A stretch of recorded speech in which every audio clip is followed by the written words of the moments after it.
అదే RTV app వార్తల్ని క్షణాల్లో చదివే అవకాశం ఉంటుంది. ఒక న్యూస్ పేపర్, ఒక టెలివిజన్ ఛానల్ మీ చేతుల్లో ఎప్పుడూ ఉంటాయి. అంటే నటన నేర్పిన కుటుంబం నుంచి వచ్చారు కదా మీరు. చాలా పెద్ద మాట. బరువు ఉందా? అంటే కానీ బరువు కాదు, నిజమే. అవును. అంటే మా ఫాదర్ మదర్ డే ఏంటి ఒకసారి దాడికి వెళ్ళారంటే మీ ఎక్కడో చూశాను మీ నాన్నగారి పై మీదకి. దాడికి అంటే లోపలికి వెళ్ళి కత్తి తీసుకొచ్చి మా నాన్న చేయి మీద కత్తేస్తాను. చాలా మందికి ఆశ్చర్యం మీరు ఆయనతో చిరంజీవితో చేయకపోవడం ఏంటి అనేది. నాకు ఇప్పటికీ అర్థం కాని విషయం, బా ఈ పని ఏదో ముందే చేసుంటే అయిపోయేది కదా. రాజీవ్ కనకాల ఫ్రెండ్ ఎవరు అనగానే వెంటనే గుర్తొచ్చేది ఇప్పుడు మీరు చెప్పిన అన్ని పేర్లు కాదు, జూనియర్ ఎన్టీఆర్ గుర్తొస్తారు. ఫస్ట్ నుంచి అలా ముద్రేసారు. ఇంత అవకాశం ఇస్తే అలా అలా అలా అల్లుకుపోతారు కదా. మరి మీకు అంత అవకాశం ఉండి మీరు ఇందాక అన్నారు చూడండి బిస్కెట్లని, ఆ బిస్కెట్లు వేసే అలవాటు ఆయనకి లేదు. అక్కడి నుంచి నాకు చెప్తుంటాడు కదా ఎక్కడో చోట నాకు. కానీ అమ్మాయిల కోసం అయితే మాత్రం పక్క కాలేజీకి వెళ్తారే. నాకు వినపడలా గట్టిగా చెప్పనా? అదే అంటే కెరీర్ కోసం అల్లుకుపోవటం రాదు కానీ ఇప్పుడు చెప్పాలి. ఇప్పుడు మీకు ఉండాలి అది. ఎవరిని పడితే వాళ్ళని తీసుకొచ్చి ఆయన నించోబెట్టి ఏమండి కనీసం ఉందా ఫ్రేమ్ పెట్టమంటే ఇందాక నుంచి ఆయనకు ఫ్రేమ్ మాత్రం అలా పెట్టు, తలకాయ కట్ చేయకుండా మా తలను మాత్రం కట్ చేస్తూ కూర్చుంటారా? అన్ప్రొఫెషనల్ పీపుల్ని తీసుకొచ్చి పెడతారు మీరంతా.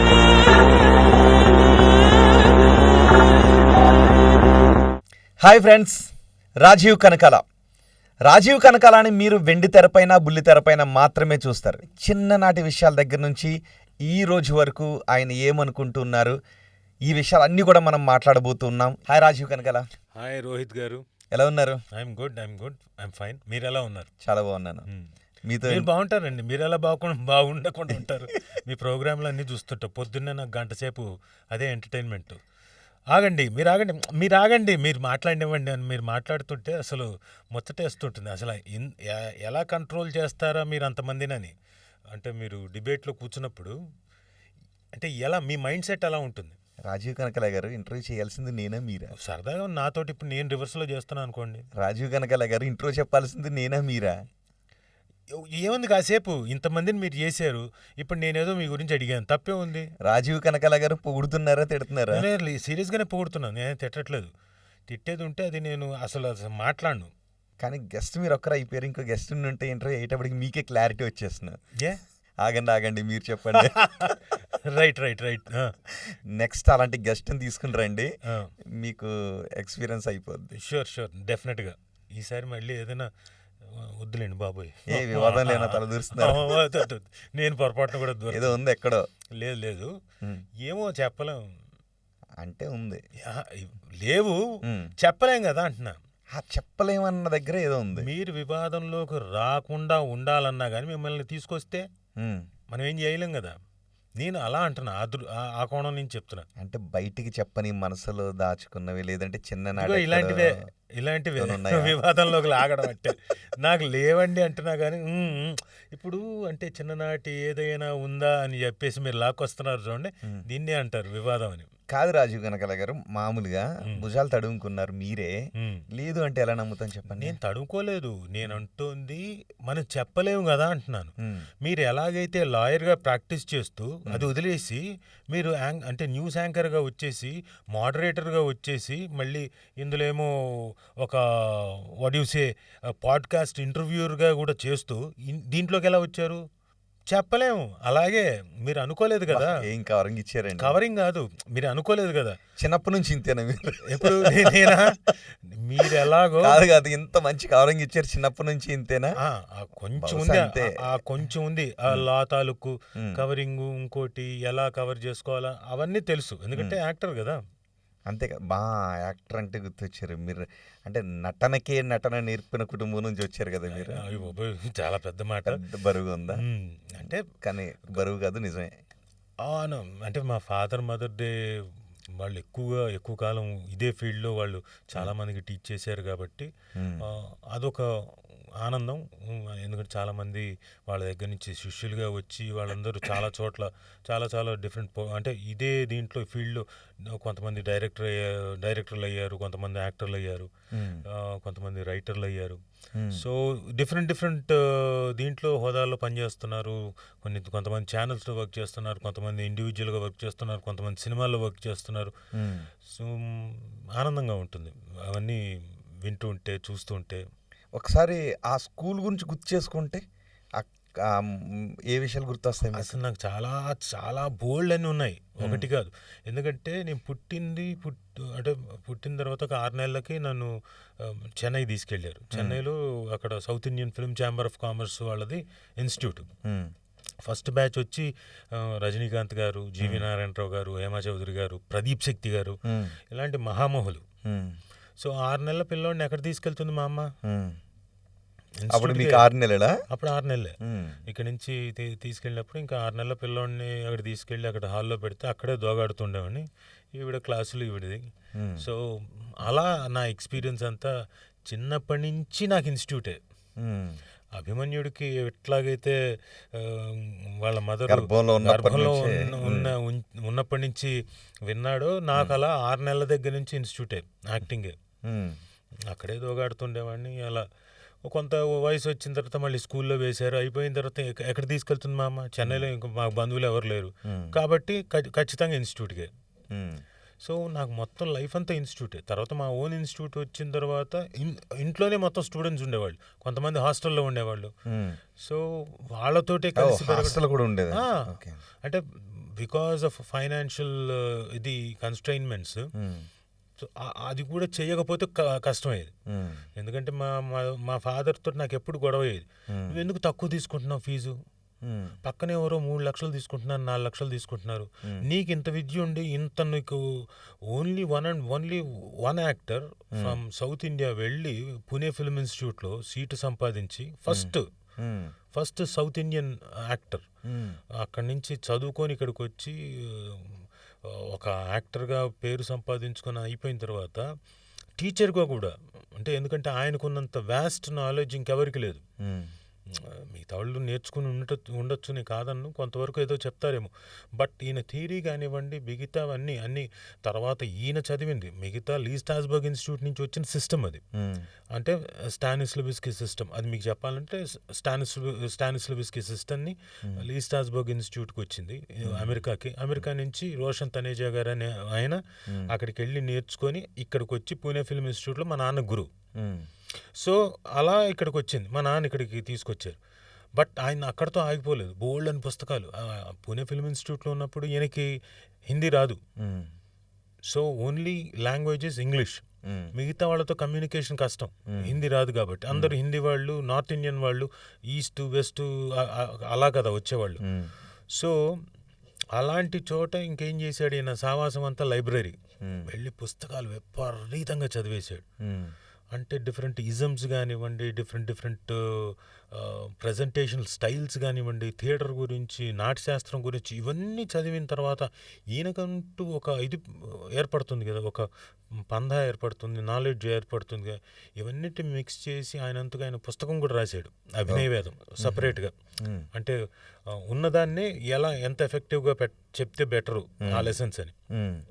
ఈ ప్రాసెస్లో నేను అనేవాడిని, నువ్వు ఇంత నాలెడ్జబుల్ పర్సన్వి, నువ్వేం తక్కువ తీసుకుంటావు ఇంకోళ్ళు ఎక్కువ అంటే. ఆయన అనేవాడు, ఒరే ఒకటి గుర్తుంచుకో, ఇక్కడికి యాక్టింగ్ నేర్చుకోవాలని వచ్చేవాడు మిడిల్ క్లాస్ వాడు, వాడి దగ్గర అంత డబ్బు ఉంటుందా? డబ్బున్నవాడు ఎలాగో లీ స్ట్రాస్బర్గ్కి వెళ్తాడు రా, నా దాకా ఎందుకు వస్తాడు? సో ఇక్కడికి వచ్చేవాడు మిడిల్ క్లాస్ వాడు వస్తాడు, వాడికి నేను భారం కాకూడదు, వాడి నెత్తి మీద నేను పెద్ద మోపులు పెట్టకూడదు. కాబట్టి వాడికి ఉన్న దీంట్లో వాడు కడతాడు, చేస్తా అంటే ఈయన ఏంటి నాకు ఏదో ఒకటి చెప్తాడు, ఏదో కన్విన్స్ చేస్తాడు అనే ఫీలింగ్లో ఉండేవాడిని. అప్పుడు ఎవరుండేవారు ఇన్స్టిట్యూట్లో? ఎవరు నేర్చుకుంటున్నారు మీరు అలా అడుగుతున్న సమయంలో? మీ ఏ ఇయర్లో అది? ఆ తర్వాత ఆఫ్టర్ నేను డిగ్రీకి వచ్చిన తర్వాత. ఎందుకంటే అప్పటికి నేను ఐ స్టార్టెడ్ వర్కింగ్, అంతకుముందే వర్కింగ్ పొజిషన్లో ఉన్నా. అంటే ఎక్కడో కొంచెం ఫైనాన్షియల్గా ఎక్కడో ఇంట్లో ఇబ్బందులు ఉన్నాయని తెలిసినప్పుడు, అప్పుడు ఏంటంటే ఏంటిది ఎంతకాలం అని వాళ్ళకి ఎక్కడో బయట నుంచి వచ్చే వాళ్ళకు కూడా మీరే ఫుడ్ పెట్టేస్తారు, హాస్టల్లో ఉన్న వాళ్ళకి ఫుడ్ పెట్టేస్తారు, ఎట్లా ఇలాగైతే అని అక్కడ చిన్న కన్ఫ్రంటేషన్ లాంటివి. Okay. So at the end of the day వాళ్ళు చేసిందే గొప్ప, ఎందుకంటే వాళ్ళు అంతమందికి ఫుడ్ పెట్టారు కాబట్టి వాళ్ళు ఈ రోజుకి వాళ్ళని చాలామంది స్టూడెంట్స్ తలుచుకుంటున్నారు. మీ ఇంట్లో మేము చదువుకున్నామా, మేము చదువుకున్నప్పుడు అక్కడ ఫుడ్ కూడా తిన్నాం, we can't forget those days అని. సో నేను మొత్తం అదే వాతావరణంలో పెరిగాను కాబట్టి నాకు అంతా యాక్టింగే. మిగతా వాళ్ళకి ఎవరికైనా తెలిసేటప్పటికే మీ ముందు యాక్టింగ్ సీన్స్ కనబడుతూ ఉన్నాయి అన్నమాట. అందరికీ ఎవరైనా చదువుకుంటారు 2 సంవత్సరాలు, మహా అయితే ఇంకొక 3 సంవత్సరాలు, ఇంకొక 2 సంవత్సరాలు ఎంఏ, ఇంకా కాదంటే డాక్టరేట్ చేస్తే ఒక 4 సంవత్సరాలు, 6 సంవత్సరాలే. నేను చిన్నప్పటి నుంచి నేను చదువుకోవడం చిన్నప్పటి నుంచి యాక్టింగే. సో ఎంఏ వరకు నేను చేశాను కాబట్టి. ఎంఏ చేశారా? MA theatre arts, BA theatre arts కూడా నా కోసమే పెట్టారు ఆ సబ్జెక్టు తెలుగు యూనివర్సిటీలో first time. So BA theatre arts Telugu యూనివర్సిటీలో, తర్వాత ఎంఏ థియేటర్ ఆర్ట్స్ సెంట్రల్ యూనివర్సిటీలో. సో అలా మా నాన్నతో కన్ఫ్రంట్ చేస్తూ ఉండేవాడిని. బట్ మా నాన్న he stood by his ethics, morals. ఆ ప్రైజ్కే, ఆ పర్టికులర్ ఫీజుకే స్టిక్ అయ్యాడు. నేనెంత గోల్ చేసినా. ఏంటి ఒకసారి దాడికి వెళ్ళారంటే మీ ఎక్కడో చూశాను మీ నాన్నగారిపై మీదకి. దాడికి అంటే ఇట్లాంటివే చిన్న చిన్నవి గొడవ స్టార్ట్ అవుతుంది కదా, దాంట్లో ఏం చేస్తున్నావు, ఏంటిది, అర్థం ఉందా అర్థం ఉందా అని మాటలు అంతే. అదా చిన్నప్పుడు, అది చాలా చిన్నప్పుడు, మీరు విన్నదా అదా చాలా చిన్నప్పుడు. మా ఫాదర్ని నేను బాగా అల్లరి చేసేవాడిని చిన్న వయసులో. బహుశా నాకు అప్పుడు 5 ఏళ్ళు 6 ఏళ్ళు ఉన్నట్టున్నాయి, నాకు గుర్తు కూడా లేదు. మా నాన్న చెప్తే, మా అమ్మ చెప్తే బాగా విన్నాను. తెలిసిన వాళ్ళ ఇంటికి వెళ్తే అక్కడ నాన్న నాన్న నాన్న అంటుంటే వాళ్ళు మాట్లాడుకుంటున్నారు ఏదో చాలా సీరియస్ టాపిక్. ఉండరా అన్నారు. నేను బట్టి నాన్న నాన్న అన్నాను. పక్కన ఆయన నా మీద అరిచాడు, ఉండు మాట్లాడుకుంటున్నావు కదా ఏంటి నువ్వు వెళ్ళు. నాకు ఆ కోపంతో నేను ఆయన ఏమనలేక లోపలికి వెళ్ళి కత్తి తీసుకొచ్చి మా నాన్న చేయి మీద కత్తి వేసాను. సో అది కట్టి రక్తం వస్తుంది. ఆయన ఇంకా అరిచేసాడు, ఏమనుకుంటున్నావు ఏంటంటే, ఊరుకోవా నా కొడుకే కదంటే, ఏం మాస్టర్ మరీ గారాబం చేయొచ్చు కానీ ఇంతలాగానా మీ మీదకి వచ్చి ఎలాగంటే, ఇప్పుడే కత్తి తీసుకొచ్చాడంటే తర్వాత ఏమైపోతారు అనుకుని ఉంటారేమో వాళ్ళు. తర్వాత వాళ్ళు బయటికి వెళ్ళిన తర్వాత నాకు ఇంకా కోపం వచ్చేసింది. ఆయన ఏదో అన్నాడు, విద్యాసాగర్ గారు ఉండి కొంచెం గట్టిగా ఏదో అన్నాడు. అంటే నేను పైకి వెళ్ళా అంట, మేడ పైకి వెళ్ళి కిందకి దిగకుండా రారా కిందకి రారంటే దిగట్లేదంట, పైనుంచి ఇటుకి రాళ్ళు ఇస్తున్నాడు. అంత గోళం ఉన్నాయా ఆ ఏజ్లో. తర్వాత పెద్ద అయిన తర్వాత అవన్నీ లేదు, తగ్గుతూ వచ్చాయి. కొంతమందికి తెలుసు, కొంతవరకు నా బీభత్సాలు భయంకరమైన అల్లర్లు అంతా కొంతమంది స్టూడెంట్స్కి తెలుసు. ఎవరికి అంటే అచ్యుత్ గారికి, శివాజీ రాజా గారికి, అబ్బాయిలకేనా? అంతే, వాళ్ళు ఉండేవాళ్ళు కదా, బ్రహ్మాజీ గారికి స్టూడెంట్స్ కదా వాళ్ళు ఇన్స్టిట్యూట్లో. ఓకే. తర్వాత వీళ్ళంతా రామ్ జగన్ గారికి, వీళ్ళందరికీ తెలుసు ఆ టైంలో. ఆ తర్వాత కొద్ది కాలం వరకు ఇంకొంతమందికి తెలుసు. ఏం తెలుసు వాళ్ళకి ఏం చూపించారేంటి అంటే ఈ అల్లర్లే, అంటే నా కోపం, ఇదేంట్రా ఈడు అల్లరి ఏంట్రా, ఈడు కోపం ఏంట్రా బాబు, ఇలా అరుస్తున్నాడు ఏంటని అంత ఉండేది. క్రమేపీ తగ్గిపోయింది. అంటే ఏంటి అంత కోపం సడన్ గా తగ్గిపోవడం కారణం ఏంటి? సినిమాలో లాగా ఎవరైనా కనబడ్డారో సుమగారి కంటే ముందు కోపం తగ్గడానికి? అబ్బో చాలా మంది కనపడ్డారు, అది వేరే విషయంలో అండి. బట్ అంటే వయసు పెరిగే కొద్దీ కొన్ని పోతూ ఉంటాయి కదా మనకి. చిన్నప్పుడు అంటే ఉంటాయి ఇంట్లో కొన్ని మనకి తెలియకుండా అలవాట్లు, లేకపోతే మనకి ఇచ్చిన చనువు, మనం అది అడ్వాంటేజ్ తీసుకొని చేసేస్తాం మనకు తెలిసి తెలియని వయసులో. క్రమేపీ అది తగ్గిపోయింది, ఎందుకంటే మిగతా స్టూడెంట్స్ని కూడా చూస్తున్నాం కదా, వాళ్ళ బిహేవియర్ కూడా చూస్తున్నాం కదా. మా నాన్న అమ్మని ఎంత గౌరవంగా చూస్తున్నారు, ఎంత గౌరవంగా మాట్లాడుతున్నారు, అవన్నీ కూడా చూస్తుంటాం కదా. సో అన్నీ క్రమేపీ తగ్గుతూ వచ్చేసాయి. మనం ఇలా మాట్లాడకూడదు, ఇలా చేయకూడదు, ఇంకోటి అని. ఓకే. అంటే తిట్లు కూడా తిట్టేవారా? నేనా? తిట్లు కాదు, అరుపులు. యానం నుంచి కదా అక్కడే, అంటే నేను అక్కడికి అప్పుడప్పుడు వచ్చేవాడిని. సో అక్కడ తిట్లు అవన్నీ నాకు తెలియదు. ఇక్కడే నేను హైదరాబాద్లో పుట్టి పెరిగాను కాబట్టి ఏమైనా ఉంటే ఇక్కడే. కానీ కత్తి తీసుకుని కొట్టాలా, రాళ్ళు తీసుకుని కొట్టాలి, డైరెక్ట్ అటాక్. అప్పుడు సో క్రమేపీ అన్నీ తగ్గుతూ అన్నీ వచ్చాయి. స్కూల్ డేస్ నేను అసలు ఎలా ఉండేదంటే అసలు స్కూల్లో ఈ పిల్లాడు ఉన్నాడా అన్నట్టుగా ఉండేవాడిని. లాస్ట్ బెంచ్, మన చదువు అంత పెద్దగా ఎక్కేది కాదు. వాళ్ళు ఏదో చెప్తుండేవాళ్ళు, నాకేదో నేను ఎక్కడో ఆలోచిస్తుండేవాడిని. సో ఏదో వెళ్ళామంటే వెళ్ళాం. ఎన్నిసార్లు ఎన్ని రకాలుగా ఎగ్గొట్టాలో అన్ని రకాలుగా ప్లాన్లు వేసేవాడిని. మా అమ్మ ఏమో సమస్య లేదు, కంపల్సరీ పొద్దున్నే లేపి పంపించేది. నాకేమో ఏదో ఒక విధంగా చేసి ఎగ్గొట్టాలని ఈవిడికి టోకరా ఇచ్చేవాడిని, ఈవిడికే తెలియకుండా. ఆవిడ కుంకుడుకాయ జ్యూస్ తోటి స్నానం చేసేది తలకి. నేను ఆ కుంకుడుకాయ జ్యూస్ కళ్ళలో పడిందంటే ఎర్రగా అవుతుంది కదా, మండుతుంది కదా బాగా. నేను డైరెక్ట్గా కుంకుడుకాయ జ్యూసే కళ్ళలో పోసుకున్నా. అవునా? అలా ఎలా పోసుకున్నా? ఎందుకు అంటే కోపంతోనా లేకపోతే మండేది కదా? మండుతోంది. ఎందుకు అంటే ఆ కళ్ళు చూస్తే బయటకు వస్తే అంటే చింత నిప్పులు అంటారు కదా, అలా ఎర్రగా అయిపోయింది. నేను బయటకు వచ్చి అమ్మా నాకు మెడ్రాసే వచ్చిందమ్మా అన్నాను. అవునా, ఏం కాదు నాకు తెలిసిన ఏం చేశాను కదా అని చెప్పి స్కూల్ పంపించింది. స్కూల్కి వెళ్ళిపోయి నేనేం చేశానంటే వీళ్ళు నన్ను ఎలాగో మా అమ్మ ఇక్కడ పంపించింది, ఇక్కడిని తప్పించుకోవాలని చెప్పేసి ప్రతివాడిని గోకేవాడిని. రే నాకు మెడ్రాసే వచ్చింది, మెడ్రాస్ అంటే. వాడు no don't show your face no అని చెప్పేసి అన్నారు అసెంబ్లీలో. క్లాస్కి వెళ్ళిన వెంటనే ఒకడు వెంటనే టీచర్ రాజీవ్ హ్యాస్ మెడ్రాసే అండి. వాట్ స్టాండ్ అప్ ఫెలో అనింది ఆవిడ. శ్యామలా టీచర్ అని ఇప్పటికీ గుర్తు, ఆవిడ Malayali teacher. Yes teacher, show me your eyes అనింది. Oh go dirty fellow, why did you come అని. I don't know my mother sent అన్న పంపించేశారు. బయటకు వచ్చి నేను మా స్కూల్ వెనక అబ్జర్వేటరీ ఉండేది అమీర్పేటలో. అక్కడ నేను సరదాగా అలా ఇలా కాసేపు తిరిగి ఇంటికి ఎక్కడికి వెళ్తాను, నాకు వేరే చోట బోర్ కొట్టేది కదా స్కూల్ నుంచి బయటకు వచ్చి. బోర్ కొట్టేది కాదు, మళ్ళీ ఇన్స్టిట్యూట్కి. అదొక గమ్మత్తైన అలవాటు. వీలైనంత వరకు ఎన్నిసార్లు అయితే అన్నిసార్లు ట్రై చేసేవాడిని ఎగ్గొట్టడానికి. అది. సో స్కూల్లో అందరూ ఫ్రెండ్సే ఉండేవారా?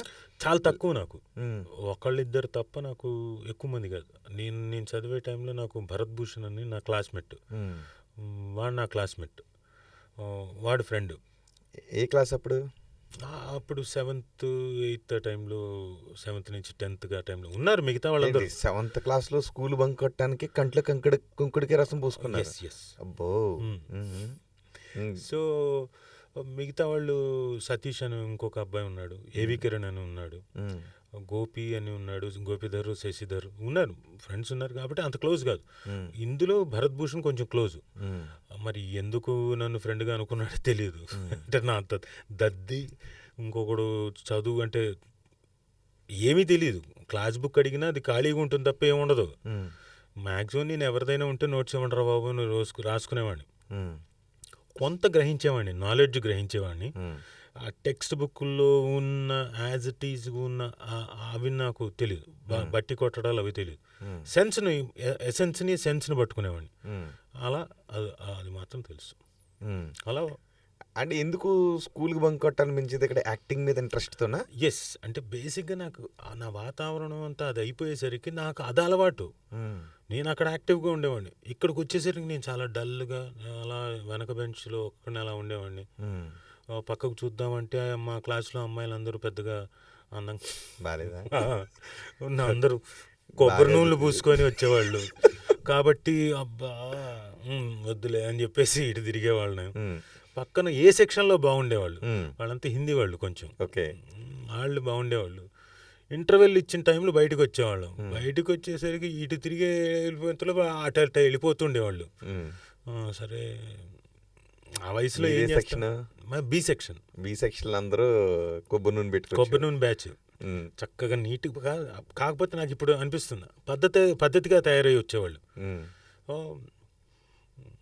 అలా ఏ సెక్షన్లో ఒక అమ్మాయిని మాత్రం గట్టిగా ట్రై చేశాను. ఓకే, ఆ అమ్మాయికి నేనొక్కడిని కాదు, అలాంటి ఒక డజన్ మంది ట్రై చేస్తూ ఉండేవాళ్ళు.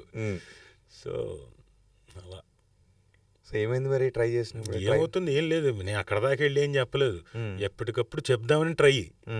ఒకరోజు ఇది 10th అయిపోయింది, అయిపోయిన తర్వాత కాలేజీలు వేరు, ఆ అమ్మాయి కాలేజ్ వేరు, నా కాలేజ్ వేరు. ఆ అమ్మాయి ఎన్ని గంటలకు వస్తుందో తెలుసు నాకు ఆ ఏరియాలో కాలేజీ నుంచి. నేను ఆ రోజు కాలేజీ బంక్ కొట్టి ఈ అమ్మాయి కోసం వెయిటింగ్. అమ్మాయి వస్తోంది, వచ్చిన తర్వాత అమ్మాయికి తెలిసి నేను ఫాలో అవుతున్నానని సంగతి తెలుసు, కాకపోతే వీడు అంతవరకేలే మనకి హాని కాదని ఆ విషయం కూడా తెలుసు అమ్మాయికి. అక్కడి నుంచి అలా దగ్గర దాకా వెళ్ళి హాయ్ అన్నాను. పేరు చెప్పట్లేదు ఎందుకంటే అందరికి తెలిసిపోతుందని. హాయ్ అంటే హాయ్ ఎస్ అనింది.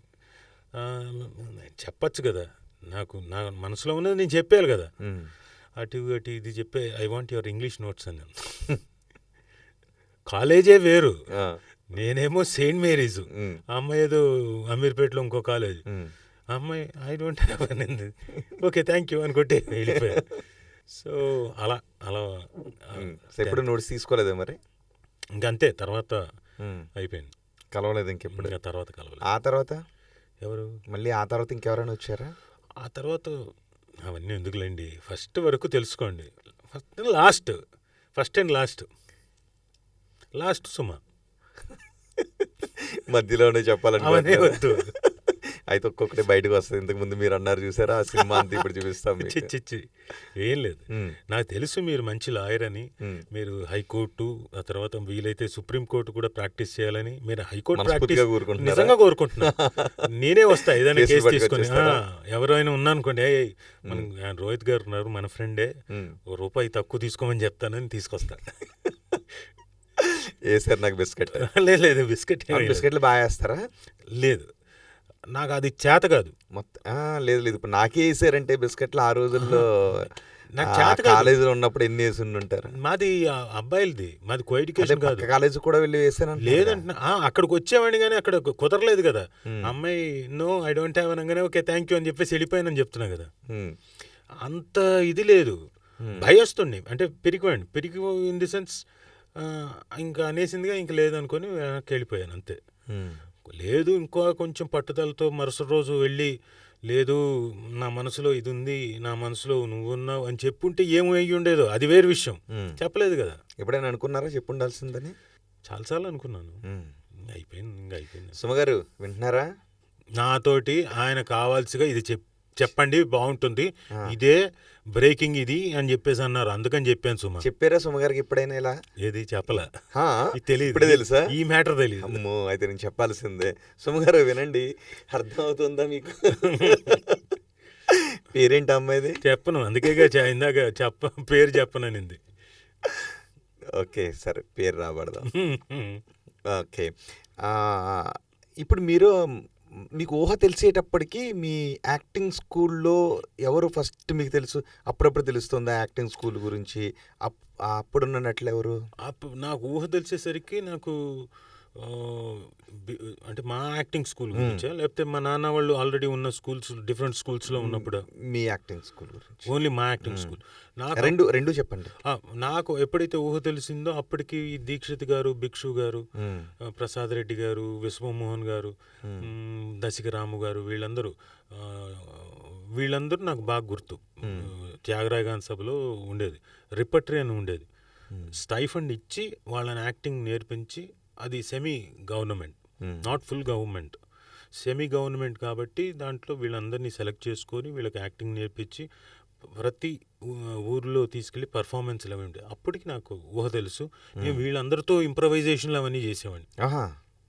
అప్పుడు నేను 4th క్లాస్.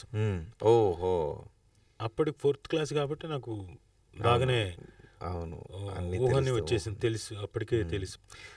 తర్వాత ఎప్పుడైతే మధు ఫిల్మ్ ఇన్స్టిట్యూట్కి మా నాన్న అమ్మ ఫౌండర్ ప్రిన్సిపల్, ఆవిడ అసిస్టెంట్ ప్రిన్సిపల్, అప్పటికి నాకు ఏజేవి ప్రసాద్ గారు, అచ్యుత్ గారు, శివాజీ రాజా గారు, రామ్ జగన్ గారు, వీళ్ళందరూ అక్కడ నాకు బాగా పరిచయం, సూర్య గారు అందరూ.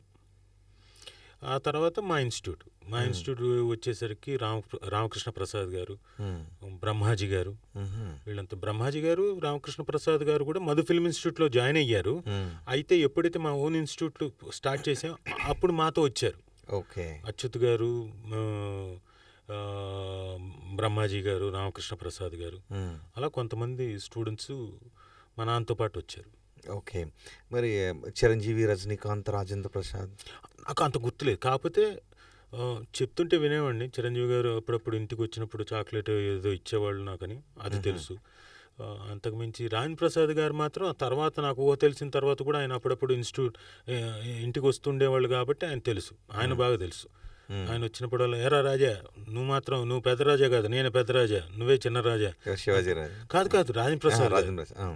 ఆయన ఎప్పుడు ఇంటికి వచ్చినప్పుడల్లా సరదాగా మా అమ్మ దగ్గర మా నాన్న దగ్గర వచ్చి మాట్లాడి గంట సేపు అలా మాట్లాడి అలా వెళ్తుండే. ఆయన తెలుసు, బాగా తెలుసు. బాగా చనువు ఉంటుందా రాజేంద్ర ప్రసాద్? బాగా. అలా నాకు లేదు. రాజేంద్ర ప్రసాద్ గారికి మా అమ్మతోటి మా నాన్నతోటి. మరి చిన్నప్పుడు మీకు చాక్లెట్లు ఇచ్చేవారు అది కదా? చిరంజీవి గారు. ఓకే. అంటే ఓకే, చిరంజీవి గారిని తీసుకుందాం. ఆయనతో మీకున్న చనువు ఎలా ఉంటుంది? అంటే నేను ఎప్పుడు చనువు తీసుకోలేదు. అంటే అప్పటికి నాకు ఊహ తెలిసే టైంకి ఆయన పెద్ద స్టార్. 83కి మధు ఫిల్మ్ ఇన్స్టిట్యూట్ ఆయన ఖైదీ అయిపోయి పెద్ద ఎట్టు కొట్టేసి ఉన్నప్పుడు అప్పటికి మేమంతా ఆయన వేసుకున్నట్టుగానే టీషర్ట్లు వేసేవాళ్ళం. కొత్త మార్కెట్లో ఏది వస్తే అదే కావాలి. ఇలా ఉండేది, కట్ టీషర్ట్ అని వచ్చేది, గుర్తుందా? అది చిన్నపిల్లలం మేము, కానీ అదే కావాలనేవాడిని. అప్పుడు ఫ్యాన్ నేను. ఖైదీ, పసివాడు, వ్రతం సినిమాలకు వెళ్ళి అది కంపల్సరీ సినిమాలు చూసి రావడం, క్యాసెట్స్, ఆ పాటలన్నీ. ఆయన ఇంటికి వచ్చినప్పుడు స్కూల్ ఎగ్గొట్టి వచ్చారు చిరంజీవి గారు, చిరంజీవి గారు వచ్చారు మా ఇంటికి, చిరంజీవి గారు వచ్చారు మా ఇంటికి అని చెప్పేసి పార్కులో గెంతి వాళ్ళందరినీ తీసుకొచ్చి మా ఇంటి గోడల దగ్గర వాళ్ళందరినీ ఎక్కించి. ఎక్కడ? మధురానగర్. ఓకే. ఇక్కడే హైదరాబాద్లో. అలా. బట్ నాకు పెద్ద చనువు లేదు. కాకపోతే ఆయన బాగా తెలుసు. ఆయనకి నేను తెలుసు, ఎందుకంటే లక్ష్మీదేవి గారి అబ్బాయి, దేవదాస్ గారి అబ్బాయిని తెలుసు. ఫిలిం బాయ్ అరవింద్ రిలీజ్ అయినప్పుడు కూడా ఆయన పక్కన దాంట్లో డబ్బింగ్ చెప్తున్నాడు, నేను పక్క దాంట్లో శబ్దాలు డబ్బింగ్ చెప్తున్నా. బయటకు వచ్చినప్పుడు రాజా ఏమ్మా సినిమా బాగా ఆడుతుందంట, ఒకసారి నాకు చూపించవా అన్నారు. సార్ మీరు అలా అంటారేంటి సార్, మీరు ఎప్పుడంటే అప్పుడు అన్న. ఓకే, అయితే మనం 1 వీక్ లోపు ఒకసారి చూసేద్దామని ఆయన అసిస్టెంట్ నెంబర్ ఇచ్చారు. ట్రై చేశాను, దొరకలేదు. వాళ్ళు లిఫ్ట్ చేయలేదు, వాళ్ళు బిజీగా ఏదో. మళ్ళీ కనపడ్డారు.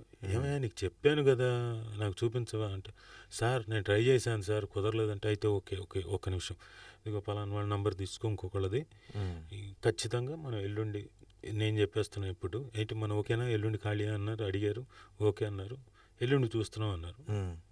సో ప్రసాద్ ల్యాబ్లో ఆయన వచ్చి చూసి మెచ్చుకొని, ఆయన ఒక్కళ్ళు కాదు, ఫ్యామిలీ వచ్చారు. Okay. So I was very happy. So అంత చనువు ఉంది, అంటే బాగా అలాంటి చనువు. ఇప్పుడు ఫర్ ది ఫస్ట్ టైం నేను విశ్వంభర్లో ఆయనతో పాటు. అవును, మరి అంత చనువు ఉండి పైగా మీ ఇన్స్టిట్యూట్లోనే ఆయన నేర్చుకున్నారు, ఎంత ఉండి ఇప్పటివరకు ఒక్క సినిమా కూడా లేకపోవడం ఏంటి అసలు? అంటే దృష్టిలో ఉండాలి, మనం ఏదైనా వెళ్ళి కనీసం కనిపించి ఉండాలి, లేదా మన ప్రయత్నం చేసి ఉండాలి. నాకు ఏదైనా ఆపర్చునిటీ ఇవ్వండి అని. నాకు అలాంటిది నేను ఎప్పుడూ చేయలేదు కాబట్టి ఆయనకి దృష్టిలో కూడా ఉండి ఉండదు. అంటే యాక్ట్ చేస్తాడు ఈ కుర్రాడు, ఈ అబ్బాయి అని. ఆ తర్వాత నా లైఫ్లో అంటే జనరల్గా సినీ ఫీల్డ్లో లేదంటే ఇక్కడ ఇంత అవకాశం ఇస్తే అలా అల్లుకుపోతారు కదా. మరి మీకు అంత అవకాశం ఉండి అంత దూరంగా ఉండటానికి కారణం ఏంటి? అది బేసిక్గా మా ఫాదర్ దగ్గర నుంచి వచ్చిన క్యారెక్టర్ నాకు. ఆయన ఎవరి దగ్గరికి వెళ్ళి అల్లుకుపోవడం అలాంటిది ఏం లేదు. ఆయనకు వచ్చిన ఆపర్చునిటీ బ్రహ్మాండంగా చేసి బయటికి రావడం అంతే. కూర్చొని మళ్ళీ మీరు ఇందాక అన్నారు చూడండి బిస్కెట్లని, ఆ బిస్కెట్లు వేసే అలవాటు ఆయనకి లేదు. అక్కడి నుంచి నాకు చెప్తుంటాడు కదా ఎక్కడో చోట నాకు ఎలా ఉండాలి, క్యారెక్టర్ ఎలా ఉండాలి, మనిషి అన్నవాడు ఎలా ఉండాలి, క్యారెక్టర్ ఎలా ఉండాలి. సో ఆ ఇన్ఫ్లుయెన్స్ ఎక్కువ పడిపోయింది. సో నేను అడగను, అల్లుకుపోను. వాళ్ళు చనువు ఇచ్చినా కానీ నేను ఎంతలో ఉండాలో అంతవరకే ఉంటా. కానీ అమ్మాయిల కోసం అయితే మాత్రం పక్క కాలేజీకి వెళ్తారే? నాకు వినపడలా. అదే ఏదో అడిగారు, గట్టిగా చెప్పనా? అదే అంటే కెరియర్ కోసం అల్లుకుపోవడం రాదు, కానీ అమ్మాయిల కోసం మాత్రం పక్క కాలేజీలకు వెళ్ళి నోట్బుక్లు అడుగుతుంటారు. ఏమి అడిగాం, నోట్బుక్కే కదా. కానీ ఇక్కడ మాత్రం క్యారెక్టర్ అడగటానికి లైఫ్లో కావాల్సింది అడగటానికి మాత్రం ఎక్కడ ఏదో అడ్డు అది వచ్చింది. ఇప్పుడు మొదలు పెడుతున్నాను కదా. బైక్ వేసుకెళ్ళారా, సైకిల్ వేసుకెళ్ళారా, నడిచి వెళ్ళారా ఆ అప్పుడు రోజు? నాకు అప్పట్లో లేదు. అప్పుడు నాకు నో బైక్ నో సైకిల్, అప్పుడు వాకింగే అంతా. అప్పటికి నాకు సైకిల్ అవేం లేవు. ఓకే, ఒకవేళ ఇలా అడుగుండుంటే సినిమాల్లో వచ్చేవేమో, ఆపర్చునిటీస్ వచ్చిండేవేమో. అది కొంత నా వైపు నుంచి అంటే ఎక్కువ నా వైపు నుంచి తప్పు. అడగాలి బేసిక్గా, అడగకపోతే అమ్మాయిని పెట్టదంటారు కదా. అలా you have to try for your opportunities. PM కావాలన్నా ఓటర్ దగ్గరికి వెళ్ళి ఓటు అడగాల్సిందే కదా. కరెక్టే. బట్ అదే చెప్తున్నా, అంటే సమ్వన్ ఎప్పుడైతే మా నాన్న తాలూకు ఇన్ఫ్లుయెన్స్ పడిపోయిందో, నేను I didn't go and ask anyone.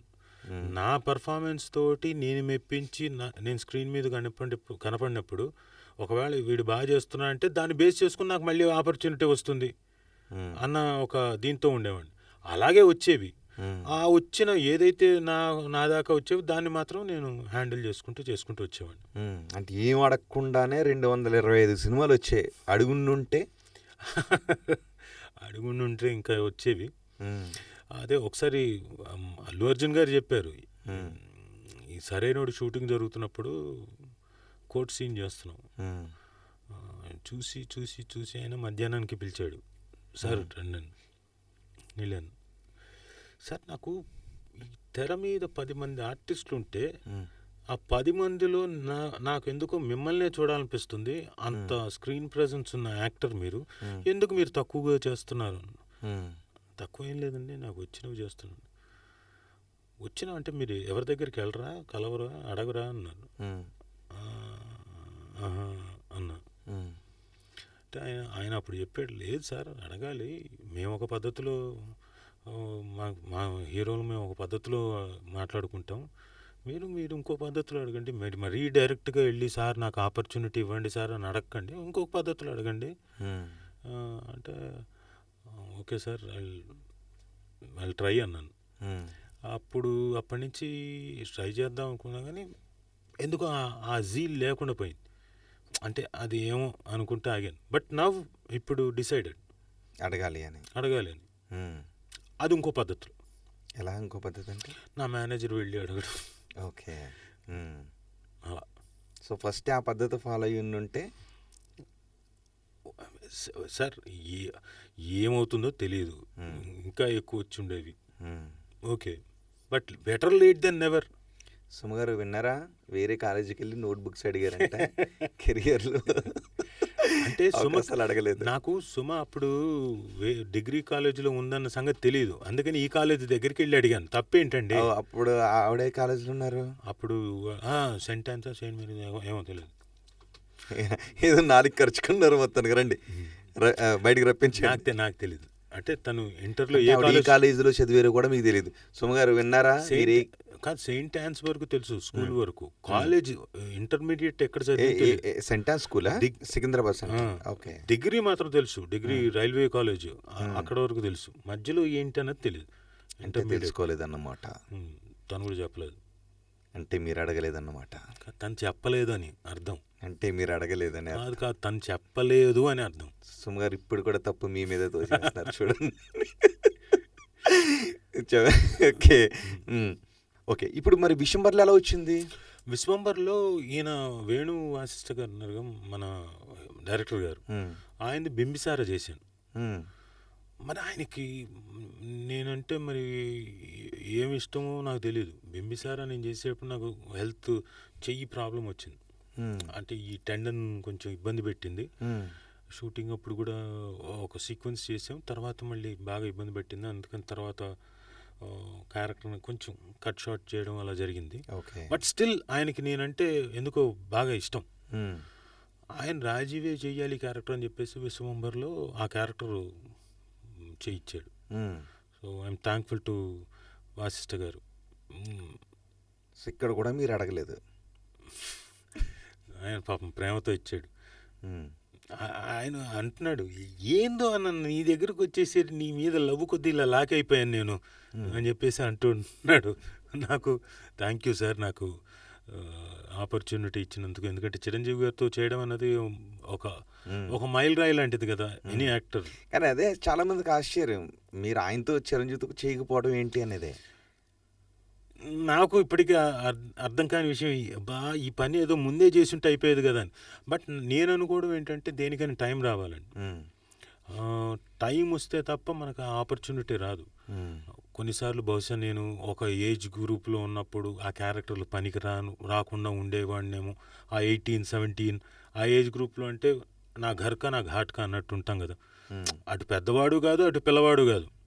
So అలాంటి అదొక ఏజు. ఆ తర్వాత మళ్ళీ నేను ఎప్పుడైతే కొంచెం పర్లేదు మీసాలు గడ్డాలు బాగా వచ్చాయనే టైంకి టెలివిజన్లో బాగా బిజీగా ఉన్నాను నేను. ఇంకా బిజీ అంటే పరాకాష్ట. రోజుకి ఒక రెండు షూటింగ్లు, అది కూడా 24 hours. తర్వాత 3-4 డబ్బింగ్లు, మధ్యలో మళ్ళీ వీక్లీలు, మళ్ళీ చిన్న చిన్న యాడ్స్, లోకల్ యాడ్స్, ఇలా కంప్లీట్ బిజీ నేను. మరి అప్పుడు మిమ్మల్ని అనలేదా, అంటే వెండి తెర పైన ఉండాల్సింది ఎందుకు బుల్లి తెర పైనే ఆగిపోయాను? అది ఆ టైంలో యాక్చువల్ ట్రై చేశాను. మా నాన్న ఫస్ట్ టైం, మా నాన్న ఎవరిని అడగడం ఇష్టం లేదు, కానీ ఆయన నా కోసం మాత్రం ఈవీ గారి దగ్గరికి తీసుకెళ్ళాడు. ఈవీ గారు మా నాన్నగారి దగ్గర అసిస్టెంట్ డైరెక్టర్గా వర్క్ చేశారు చెన్నైలో ఉన్నప్పుడు. సో ఈవీ గారి దగ్గరికి మాత్రం తీసుకెళ్ళాను నేను. తీసుకెళ్ళినప్పుడు ఇలా అని మరి ఏం మాట్లాడుకున్నారు లోపల నాకు తెలియదు. నేను చూస్తాలేండి మాస్టర్ అని చెప్పేసి అన్నారు. అన్న తర్వాత మేము వచ్చేసాం. కన్యాదానంలో నాకు చాలా మంచి వేషం ఇచ్చాడు ఆయన. అంటే 5 రూమ్మేట్స్, 2 హీరోలు, మిగతా శివాజీ, వినోద్ బాలా, నేను, 3 మేజర్ క్యారెక్టర్స్. హీరోలతో పాటు ఎప్పుడూ ఉండే క్యారెక్టర్లు త్రూ అవుట్ ఫిలిం. మంచి వేషం, బ్రహ్మాండం. ఇంకోటి బాగా చేసాం. అయితే నాకు అప్పుడు ఎలా ఉండిందంటే, అంతకుముందే చేశాను, ఎప్పుడు నేను రాంబంటు చేశాను రాంప్రసాద్ గారితో. చెప్పాను కదా అప్పటికి ఇటు చిన్నపిల్లాడా ఇటు పెద్దోడా అనేది తెలియని ఆ వయసులో. సూర్యపుత్రులు కూడా అదే టైంలో 93 ఆ టైంలో. 94లో రాంబంటు, అంతకుముందు బాయ్ ఫ్రెండ్ 91. సో చేస్తూ వచ్చాను.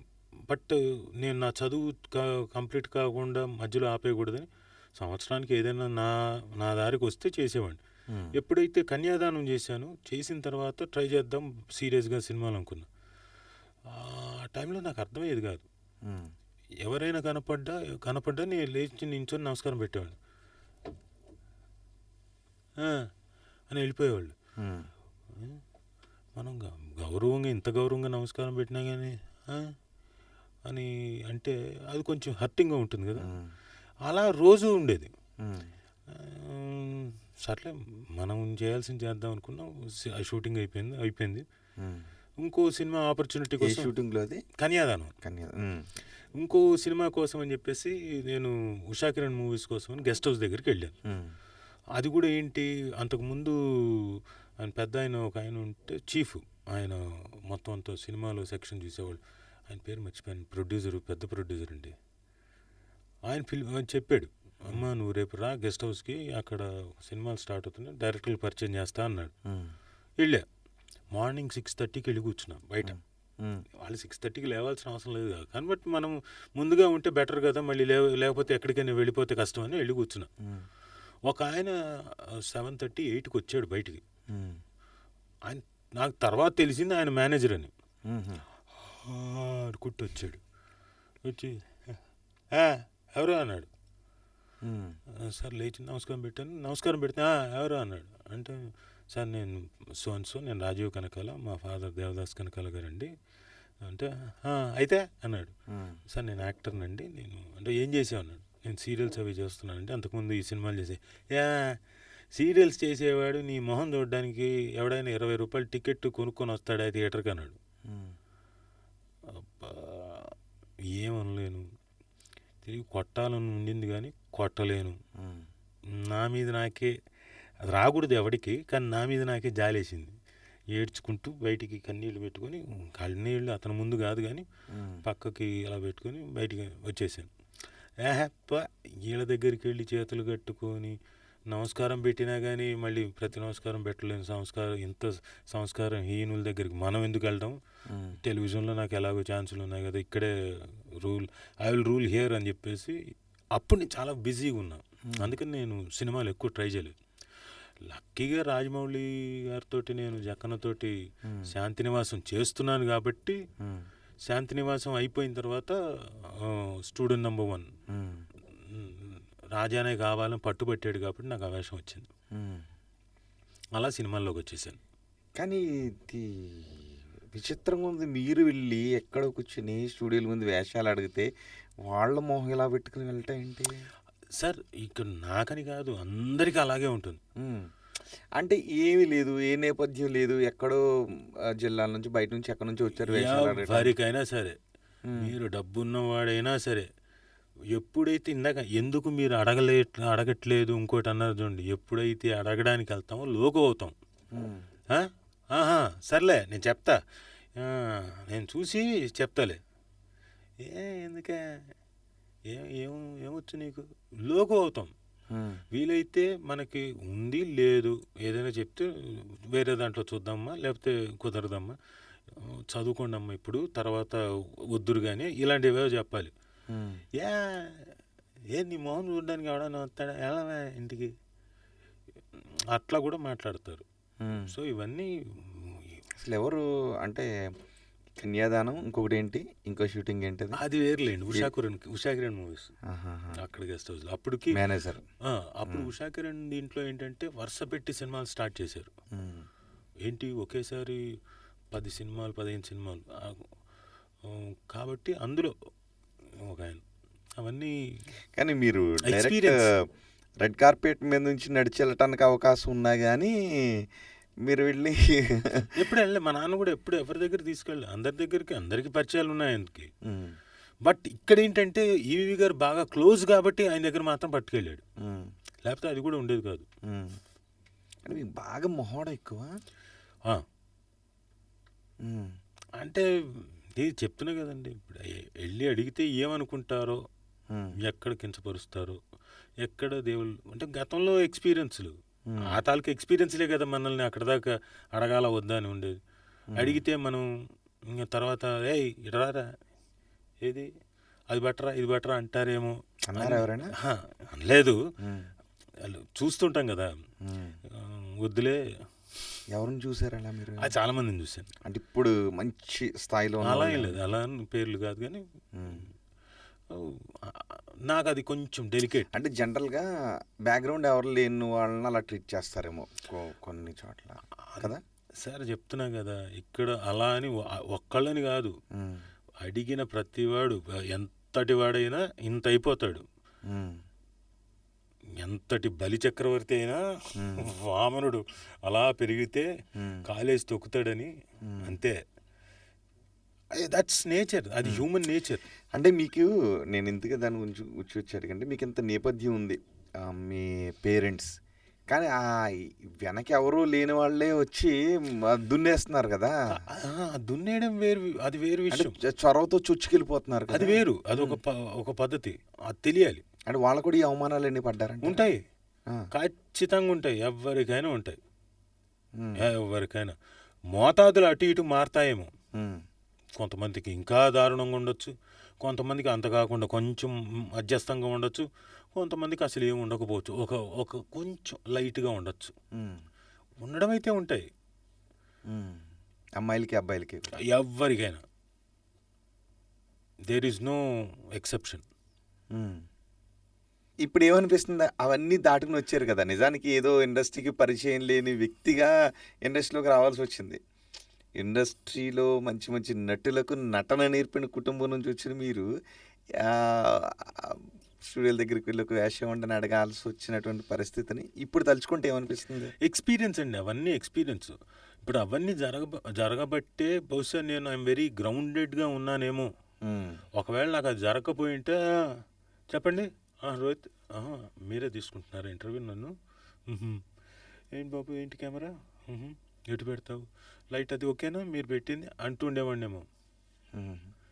ఇవన్నీ జరిగాయి కాబట్టి, ఇవన్నీ ఎక్స్పీరియన్స్‌లు కాబట్టి ఐయామ్ వెరీ గ్రౌండెడ్. ఫస్ట్ నుంచి కూడా మా నాన్న ఇవన్నీ చెప్పాడు కాబట్టే గ్రౌండెడ్‌గా ఉండాలని. దానికి తోడు ఇవన్నీ జరిగాయి కాబట్టి ఓహో! అవతల వాడు పక్క మనిషిని మనిషిలా చూడట్లేదు. రేపొద్దున నేను అలా బిహేవ్ చేయకూడదు. ఫస్ట్ లెసన్ అయిపోయింది నాకు లెసన్. ఎక్స్‌పీరియన్స్‌లు ఇవన్నీ. So I'm grounded. నాకు మంచే జరిగింది. మంచిగా జరిగిందా? అంతే కదా! అంతే కదండీ! నాకు మంచి జరిగింది. బహుశా వాళ్ళు అలా అనబట్టి వాళ్ళు నాలో ఫైర్ ఇంకా పెరిగి నాకు వచ్చిన ఆపర్చునిటీస్ దగ్గర పర్ఫామ్ చేసి చూపిస్తే అప్పుడు తెలుస్తుంది మీకు నేనంటే పెరిగింది. అంతే కదా! అలా చేసే అలా పర్ఫార్మల్ చేసుకుంటూ వెళ్ళబట్టే కదా నాకు I could do different roles. ఎమోషనల్గా చేయగలిగారు. బాగా చేస్తాడు వీడు ఎమోషనల్ క్యారెక్టర్స్ అని. ఇవన్నీ కూడా అలా జరిగాయి. ఆ తర్వాత ఓకే వాళ్ళు అన్నదాన్ని బట్టి నాకు అర్థమైంది ఇలా ఉండకూడదు. రేపు పొద్దున్న నాకు నేను ఇండస్ట్రీలో ఉన్నా కానీ నాకు సక్సెస్ వచ్చినా కానీ ఇతనిలాగా మాత్రమే ఉండకూడదు. పక్క మనిషిని గౌరవించాలి. వాడు చిన్న అయినా పెద్ద అయినా నేను గౌరవించాలి. ఏదైనా పనే అన్నది అక్కడే కదా మరి అలా తెలుసుకుంది. సినీ ఇండస్ట్రీలో ఇలా ఉండాలి అని చెప్పాలి అంటే ఒక పేరు ఎవరిని చెప్తారు? ఇలా ఉండాలి అంటే ఇలా ఉండాలి మనిషి అంటే వివాదం అవుద్దా? అలా ఏం లేదు. నాకు అది అందులో వివాదం ఏముంది? ఇలా ఉండాలి అంటే ఫస్ట్ బేసిక్గా చెప్పేది మా నాన్నలాగా ఉండాలి. ఎందుకంటే ఆయనకున్నన్ని ఎథిక్స్ మోరల్స్ ఇంకా నాకు తెలిసి ఇంకెవరికి ఉండవేమో. నేను కూడా అంతలాగా ఎథిక్స్ మోరల్స్ పాటించలేదేమో. కొన్ని చోట్ల లేదు నేను I will work for only money అని చెప్పేసి నేను డిసైడ్ అయ్యింది. ఈయన అలా కాదు కదా, ఇందాక చెప్పాను కదా ఎగ్జాంపుల్ మొత్తం అంతా అవన్నీ. బట్ ఆయన ఈ నెవర్ ఆపర్చునిటీ పెద్ద ఓసీత కథ లాంటి సినిమా హిట్ కొట్టిన తర్వాత 4 లాంగ్వేజెస్లో మొత్తం వచ్చాయి ఆపర్చునిటీ ఈయనకి యాక్ట్ చేయమని. డబ్బులు బాగా పే చేస్తామని. విలన్గా బాగా ఉత్తమ సహాయ నటుడు కూడా కొట్టేశాడు అవార్డు, నంది అవార్డు. ఒప్పుకోలేదు. ఎందుకంటే ఆ టైంలో రాజా రామదాస్ గారు అని అక్కడ ప్రిన్సిపల్ ఉండేవాడు సౌత్ ఇండియన్ ఫిల్మ్ ఛాంబర్కి. ఆయన ఏదో చిన్న పెట్టగా చెప్పాడు ఆయనకి. ఏంటది అంటే దేవదాస్ నువ్వు లైఫ్లో ఒక అమ్మాయిని ప్రేమించావు, నువ్వు అమ్మాయి కలిసి పెళ్లి చేసుకుందాం అనుకున్నారు. మా ఇంట్లో వాళ్ళు ఒప్పుకోలేదు, నీ ఇంట్లో వాళ్ళు ఒప్పుకోలేదు. సో మీ ఇద్దరు లేచి వెళ్ళిపోయి పెళ్లి చేసుకుందాం అనుకున్నారు. నువ్వు రమ్మన్నావు. ఆ అమ్మాయి సడన్గా నేను రాను, మా ఇంట్లో వాళ్ళ ప్రాబ్లమ్స్ ఉన్నాయి అని చెప్పేసి అనింది. ఆ తర్వాత లైఫ్లో నువ్వు ఏదో కష్టపడ్డావు, ఏదో కొంచెం పేరు సంపాదించుకుని ఆ టైంలో ఇంకొక అమ్మాయి ఎవరో నువ్వు చూసావు, పెళ్లి చేసుకున్నావు. ఇప్పుడు ఆ అమ్మాయి నీ లైఫ్లోకి మళ్ళీ తిరిగి వచ్చింది. వచ్చి నువ్వు మొదట ప్రేమించిన అమ్మాయి వచ్చి ఇప్పుడు నువ్వే నా నాదుడివి, నేను పెళ్లి చేసుకుంటాను, నీకోసం వచ్చేసానంటే ఇప్పుడు పెళ్లి చేసుకున్న అమ్మాయిని వదిలేస్తావా ఈ అమ్మాయి కోసం అని చెప్పేసాను. వదిలేను కదండి అన్న. మరి నువ్వు ఇన్స్టిట్యూట్లో యాక్టింగ్ టీచర్గా ఇప్పుడు నీ మీద రెస్పాన్సిబిలిటీ కదా, ఇది పెట్టాము, ఇప్పుడు నీకు ఏవో ఆపర్చునిటీలు వచ్చాయి, నువ్వు వెళ్ళిపోతే అంటే కదా అని అలా చేయలేదు. నాకు ఎవరైనా చెప్తే నాకు నవ్వు వచ్చింది. ఎవరైనా వదిలేస్తారా అలా? కావాలి డేట్లు అడ్జస్ట్మెంటే కదా చేసుకుని రెండు చూసుకుంటాను చెప్పచ్చు కదా. అది కాదు సినిమా డేట్లు చెప్పచ్చు కదా. ఏందన్నదంటే ఆ టైంలో అంతే. So very ethical man. ఆయనలా ఉండడం, ఆయనలా కలిసి ఉండడం, ఆయనలా గ్రౌండెడ్గా ఉండడం. వెరీ కోపం వస్తే తిడతాడు, ప్రేమ వస్తే చక్కగా చంకెక్కించుకుంటాడు, వండి పెడతాడు, స్ట్రైట్ అంతా. ఆ తర్వాత మా జకన్న అతలా ఉండడం కష్టం. Is dedicated, very focused. Even personal లైఫ్లో కూడా అతనిలా ఉండడం అన్నది it's not possible for anyone. రాజమౌళికి మీకు ఎలా ఉంది అనుబంధం? చాలా బాగుంటుంది. ఎంత రెగ్యులర్గా కలుస్తారు? రెగ్యులర్ కలిసేది అంతా ఏం లేదు. అంటే ఆన్ అండ్ ఆఫ్ ఎప్పుడో ఒకసారి కలుస్తుంటాం తప్ప. ఎందుకంటే అది he is very busy with his subjects అనేవన్నీ. సో ఎప్పుడో ఒకసారి షూటింగ్లో ఉంటే షూటింగ్లో కలుస్తాను అంతే. ఇప్పుడు మీకు ఓకే జూనియర్ ఎన్టీఆర్ మీకు మంచి స్నేహం ఉంది. అసలు ఇండస్ట్రీలో ఓకే జూనియర్ ఎన్టీఆర్ గురించి కూడా అడుగుతా, ఎవరు మీకు బాగా క్లోజ్ ఫ్రెండ్స్ ఎవరు? తారక్ అండి. ఉమ్, తర్వాత తారక రత్నం ఉండేవాడు. ఉమ్, అండ్ తరుణ్, ఉమ్, అలాగే శ్రీకాంత్ అన్న. ఫ్రెండ్గా అనకూడదు కానీ శ్రీకాంత్ అన్న అన్న అన్న అని పిలుస్తుంటాను. ఉమ్, అలాగే నాకు రఘు, కారు మంచి రఘు గారు ఉన్నారు కదా, అతను మంచి క్లోజ్ ఫ్రెండ్. ఆయన కూడా నేను అన్న అన్న అంటాం. ఆలి అన్న ఒకడు ఉమ్, ఫ్రెండ్ కాదు, వాళ్ళని ఒక పెద్ద రెస్పెక్ట్ ఇచ్చి నేను చూస్తాను. ఉమ్, అలాగే రాఘవ అని నా ఫ్రెండ్ ఉన్నాడు. ఉమ్, శివబాలాజీ మంచి క్లోజ్ ఫ్రెండ్. ఉమ్, మనోజ్ మంచి క్లోజ్ ఫ్రెండ్. ఉమ్, విష్ణు మంచి క్లోజ్ ఫ్రెండ్. ఉమ్, కొన్ని ఆస్పెక్ట్స్లో అంటే ఇదివరకు ఇబ్బందిగా ఉండేదేమో కానీ తర్వాత వీఆర్ ఫ్రీ. అంటే తనకు కూడా అసెస్మెంట్ ఉంటుంది కదా మనిషి క్యారెక్టర్ని బట్టి. అంటే ఏరా అనుకునే ఫ్రెండ్స్ ఎవరు? ఏరా అనుకునేది ఇంకేముంది, తారక్, ఉమ్, తరుణ్, ఉమ్, ఇలా వీళ్ళిద్దరు. ఓకే. మిగతా వాళ్ళందరూ రాజీవ్ అంటారు. ఉమ్. ఆ, మీరు కూడా ఎరా రా అని పిలుచుకునే ఫ్రెండ్స్? నేను అలా పిలవను. నేను ఎప్పుడు అలా ఎరా అని పిలిచే ఇది లేదు. నేను మామూలుగా మాట్లాడతాను అంతే. సో ఏంటి సినీ ఇండస్ట్రీలో రాజీవ్ కనకాల ఫ్రెండ్ ఎవరు అనగానే వెంటనే గుర్తొచ్చేది ఇప్పుడు మీరు చెప్పినన్ని పేర్లు కాదు, జూనియర్ ఎన్టీఆర్ గుర్తొస్తారు. ఎందుకని?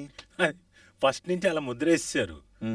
ఎందుకంటే బహుశా ఈ స్టూడెంట్ నెంబర్ 1 తర్వాత కంటిన్యూస్గా ఒక 5-6 సినిమాలు యాక్ట్ చేయడం నేను. ఆ తర్వాత తన లైఫ్లో ఆల్మోస్ట్ ఆల్ మేజర్గా జరిగిన ఘట్టాల్లో అన్నింటిలో ఉన్నాను కాబట్టి, ఒక యాక్సిడెంట్ అనే ఘట్టంలో ఉన్నాను కాబట్టి, అలా పైగా తెర మీద కనిపించిన వాడిని కాబట్టి, ముందున్నవాడిని కాబట్టి అందరూ నేనే క్లోజ్ ఫ్రెండ్ అనుకుంటున్నారు. తనకి ఇంకా ఉన్నారు నాలాగా 5-6 మంది, ఇంకా ఎక్కువ ఉండి ఉండొచ్చు చాలామంది. కానీ ఎక్కువ రాజీవ్ కనకాల అనగానే మీ అంటే యాక్టర్ని కాబట్టి, తెర మీద కనపడతాను కాబట్టి పేరు నాది ఎక్కువ వచ్చింది అంతే. ఓకే. ఓకే. ఈ రాజేంద్ర ప్రసాద్ కాదు, రజనీకాంత్ కూడా మీ పేరెంట్స్ దగ్గర నటన నేర్చుకున్నారు. కలిసారు ఎప్పుడైనా ఆయన్ని? నేనా చెన్నైలో ఎప్పుడో మా అమ్మ నన్ను చిన్నప్పుడు ఎప్పుడో తీసుకెళ్ళింది, చాలా చిన్నగా ఉన్నప్పుడు, గుర్తు కూడా లేదు నాకు. ఆ తర్వాత రామానాయుడు స్టూడియోలో షూటింగ్ జరుగుతుంది. ఆ పక్కన వేరే షూటింగ్ నాకు జరుగుతుంది. విష్ణు ఉండి రా తీసుకెళ్తాను, అంకుల్ని పరిచయం చేస్తాను తీసుకెళ్తే మోహన్ బాబు గారికి తెలుసు ఎవరు అని చెప్పాడు. ఇదిగో so and so Devdas Kanakala వాళ్ళ అబ్బాయి, వాళ్ళ తెలుసు బాగున్నారా అంటే బాగున్నా, థ్యాంక్ యూ సార్ అంతే. మిమ్మల్ని బాగా సానబట్టి ఉండాల్సింది ఎక్కడో. ఏ అంటే ఇన్ని అవకాశాలు ఉండి అంతంత దూరంగా ఉన్నారు కదా. అది ఒకటే నాకు అంటే డ్రాబ్యాక్ అనొచ్చు, ఏమనొచ్చు. నేను చాలా వెనకుంటాను. చొచ్చుకొచ్చి వాళ్ళు అంతమంది ఉన్నా కానీ నేను లోపలికి వచ్చి ముందు కనపడాలి స్టేజ్ మీద, అబ్బే సర్లే ఫోన్లే, వాళ్ళు తాపత్రయపడుతున్నారు, వాళ్ళు కనపడాలనుకుంటున్నారు. మనకి ఏముంది, మనం తెర మీద చేసాం కదా, అది కదా చూసి జనాలు. తర్వాత నాకు అర్థమైంది, అదొకటే కాదురా నాయన, ఇది కూడా కనపడాలి, దీనివల్లే నీకు ఇంకా ఎక్కువ వస్తుంది మైలేజ్. తెర మీద నువ్వు బాగా చేసినా చెయ్యకపోయినా, ఇంత చేసినా పక్కనున్నవాడు గనక అబ్బు ఆహా ఓహో అన్నాడు, ఇంద్రుడు చంద్రుడు అంటే మనం కూడా మిగతా వాళ్ళు కూడా అబ్బా కరెక్టే ఇంద్రుడు చంద్రుడే అనిపిస్తుంది. అది కామన్ సైకాలజీ. తర్వాత తెలుసుకున్నాను. ఇప్పుడు తెలుసుకుంటున్నారా? అంతే, ఇప్పుడే. ఓకే. ఏంటి విశ్వంబరాలో ఎన్ని రోజులు చేశారు మీరు చిరంజీవితో కలిసి? చిరంజీవి గారితో కలిసి చేసింది నేను 2 days. కాకపోతే క్యారెక్టర్ మొత్తం 12 days ఉంటుంది. మంచి క్యారెక్టర్, బిగ్ అంటే కొంత నిడివి ఉండే క్యారెక్టర్, పెద్ద సినిమా కదండి. సో గుడ్, నాకు ఆయనతోటి కాంబినేషన్లోని సీక్వెన్స్ కాబట్టి ఐ ఫెల్ట్ హ్యాపీ. ఆయన కూడా చాలా సరదాగా మాట్లాడాడు, సీక్వెన్స్ చేసేటప్పుడు బాగా చేసినప్పుడు బాగా చేసావమ్మా అన్నాడు. లేదు కొంచెం మిస్ అవుతుందంటే ఇలా చేస్తే బాగుంటుందేమో రాజా చూడు అంటే అలా చేశాను. రాజా అనలేదు, రాజీవ్ అన్నాడు. నేను అంటే చేశాను, అది చేసింది. He was impressed. మరి మీకు అసలు ఇంతవరకు ఎవరు క్లాస్ పీకలేదా, ఇలా ఉండకూడదు ఇలా ఉండాలి, ఏంటి రాజీవ్ ఇది? చెప్తున్నా కదా, అల్లు అర్జున్ గారు పీకారు క్లాసు. విన్నాను, సరే సార్ అన్నాను. ఎక్కడో అయిపోయాను. బట్ ఇప్పుడు అలా కాకుండా మార్చుకుంటున్నాను, ఇప్పుడు మార్చుకుంటున్నాను. కనీసం ఈ లాస్ట్ ఫేజ్ ఆఫ్ మై లైఫ్లో ఒక 15 years దున్నకుండా పోతానా ఎలాంటి క్యారెక్టర్లో దున్నాలనిపిస్తుంది? ఏ వస్తే అవి. ఎందుకంటే ఇప్పుడే కదా, ఇప్పుడు ఎక్స్పెరిమెంట్ చేయడానికి ఛాన్స్ ఎక్కువ ఉంది, అప్పుడు చేయడానికి తక్కువ. ఎంతసేపు అన్న, లేకపోతే పక్కన బావో, లేకపోతే పక్కన పెళ్లి కొడుకో, ఇట్లాంటివే వచ్చేవి. ఇప్పుడు నాకు ఐ థింక్ ఇప్పుడు సరిపోతాను నేను. కరెక్ట్ ఏజ్, ఇంకోటి పర్ఫామ్ చేయడానికి, ఇంకోటి బాగా డిఫరెంట్ క్యారెక్టర్స్ వచ్చే అవకాశం ఉంది అనుకుంటున్నా. మీకు ఇష్టమైన క్యారెక్టర్ ఒకటని కాదండి, as an actor if I say నాకు ఇది ఇష్టం అని అనుకోండి, ఐఎమ్ గాన్. ఓకే. నేను యాక్టర్గా నాకు ఏది వస్తే నేను అందులో ఎంత బెస్ట్ చేయాలి, బెటర్గా చేయాలని ఆలోచించాలి తప్ప నాకు ఇది మాత్రం ఇష్టం అని అంటే ఐఎమ్ గాన్. ఫిక్స్డ్ కదా, ఫిక్స్డ్ నోషన్ అంటే మీరు అక్కడితో ఆగిపోయినట్టే. జోనర్ ఒకటే కాదు, నాకు ఇప్పుడు ఏదైతే 8-9 జోనర్స్ ఉన్నాయి, ఆ జోనర్స్ అన్నీ చేయాలి, చేయగలిగినప్పుడే ఆర్టిస్ట్. లేదు నేను పౌరాణికం అయితే నేను చేయలేను, నేను మళ్ళీ ఇదేంటి సాంఘికం ఓకే, ఇదేంటి జానపదం అయితే నేను చేయను, ఇలాంటివన్నీ అనుకోండి గాన్. ఇప్పుడు ఎందుకు నాకు అంటే జానపదం ప్లస్ పౌరాణికం ఇష్టం అంటున్నానంటే, ఇప్పుడు ఎవరు చేయట్లేదు కాబట్టి. ఇప్పుడు ఎవరైనా చేస్తే నాకు భలే ఉంటుంది అన్న ఫీలింగ్. మొన్న యమదొంగలో చేసాం పౌరాణిక గెటప్, కాకపోతే ఒకే సీన్, అలాంటిది ఉంటే బాగుంటుందన్న ఫీలింగ్ ఎవరైనా చేస్తే. 225 సినిమాలు తీశారు కదా, అందులో ఎక్కువ ఎవరితో తీశారు? ఎక్కువ ఎవరితోట? ఎక్కువ సినిమాలు ఏ హీరో యాక్ట్ చేసిన సినిమాలో చేశారు? రవితేజతో కూడా బాగానే చేసినట్టున్నారా? రవితేజ గారితో నేను చేసింది ఒకటే. ఓకే. విక్రమార్కుడా? ఓకే. లేదు, విక్రమార్కుడు చేశాను. ఆ తర్వాత రాజా ది గ్రేట్. కాకపోతే ఆయన కాంబినేషన్ లేదు. ఎక్కువ చేసిందంటే తారకే.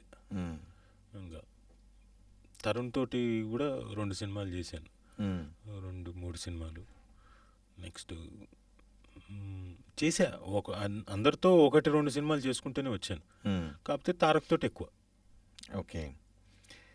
ఆ యాక్టింగ్ స్కూల్లో మీరు నేర్చుకున్నారా, లేకపోతే స్కూల్ మందే కదా చూస్తే వచ్చేస్తుందని ఏమన్నా ఉండేవారా, నేర్చుకున్నారా? నేర్చుకోవడమే, నేర్చుకుంటూ అందరితో కలిసి చేసేవాడిని. అవునా?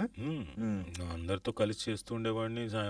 మధ్యాహ్నం స్కూల్ అయిపోగానే రాగానే నా ఏజ్ గ్రూప్కి వాళ్ళు కూడా పెద్ద మనసు చేసుకొని, నేను ఆ పిల్లోడిగా ఉన్నప్పుడు నా ఏజ్కి తగ్గట్టుగానే అలా ఇంప్రవైజేషన్స్ తీసుకెళ్ళి నాతో పాటు చేసేవాళ్ళు.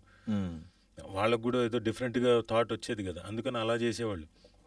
సో వాళ్ళతో కలిసి చేసేవాడిని చిన్నప్పటి నుంచి. ఆ తర్వాత డిగ్రీ వచ్చిన తర్వాత, తెలుగు యూనివర్సిటీకి వచ్చిన తర్వాత థియరీ ఎక్కువ నేర్చుకున్నాను. ఏది? డిగ్రీకి తెలుగు యూనివర్సిటీకి వచ్చిన తర్వాత థియేటర్ ఆర్ట్స్ అప్పుడు థియరీ ఎక్కువ నేర్చుకున్నాను. ఓకే. ఎందుకు ఎక్కడ మళ్ళీ మా నాన్న దగ్గరే. నేను థియేటర్ ఆర్ట్స్కి అక్కడికి వెళ్ళేవాడిని డిగ్రీ కోసం చదువుకోవడానికి. అక్కడికి వెళ్తే వాళ్ళు ఏదో చెప్పేవాళ్ళు, వాళ్ళంతా మా నాన్న స్టూడెంట్సే, మళ్ళీ నా గురువులు అయ్యారు. చెప్పినప్పుడు నాకు అక్కడ డౌట్స్ వచ్చి ఇక్కడికి వచ్చి అడిగేవాడిని. అప్పుడు ఈయన రోజు సాయంత్రం ఒక 3 గంటల సేపు అనర్గళంగా చెప్పేవాడు క్లాసు. ఏముంటుంది థియరీ? ఏముంటుంది? అయ్యో బోల్డ్ అంత ఉంటుంది సార్. మీకు అసలు సినిమా దాని పూర్వోత్తరాలు, సినిమా ఎప్పుడు పుట్టింది, ఎలా పుట్టింది, అసలు ఏమంటారు, షూటింగ్ అన్న పదం ఎందుకు వచ్చింది చెప్పండి? షూట్ చేస్తారు కాబట్టి. ఏం షూట్ చేస్తారు? కెమెరాతో షూట్ చేస్తున్నారా? సో ఇవన్నీ ఎందుకు వచ్చింది షూటింగ్ అనే పదం? యాక్చువల్గా డబుల్ బ్యారెల్ గన్ లాంటి దాంట్లో ఫిల్మ్ని, అప్పట్లో ఫిల్మ్ ఉంది కదా, అది ఆ సన్నటి పూత ఏదైతే ఉందో దాన్ని రోల్ చేసి లోపల పెట్టి ఎగురుతున్న పక్షిని టాప్ టాప్ అని కాల్చారు. ఆ రోలింగ్, ఆ రోల్ అవుతున్న దాంట్లో ఏదైతే ఉందో అది ఆ పక్షి ఎగురుతుందో అటు ఇటు అటు ఇటు వచ్చింది. దేంతో చేశారు? గన్నుతో చేశారు. ఆ గన్నుతో ఏదైతే ఉందో దాంట్లో ఆ మ్యాగజైన్లో పెట్టి, మ్యాగజైన్ అన్న పదం కూడా అక్కడి నుంచి వచ్చిందే.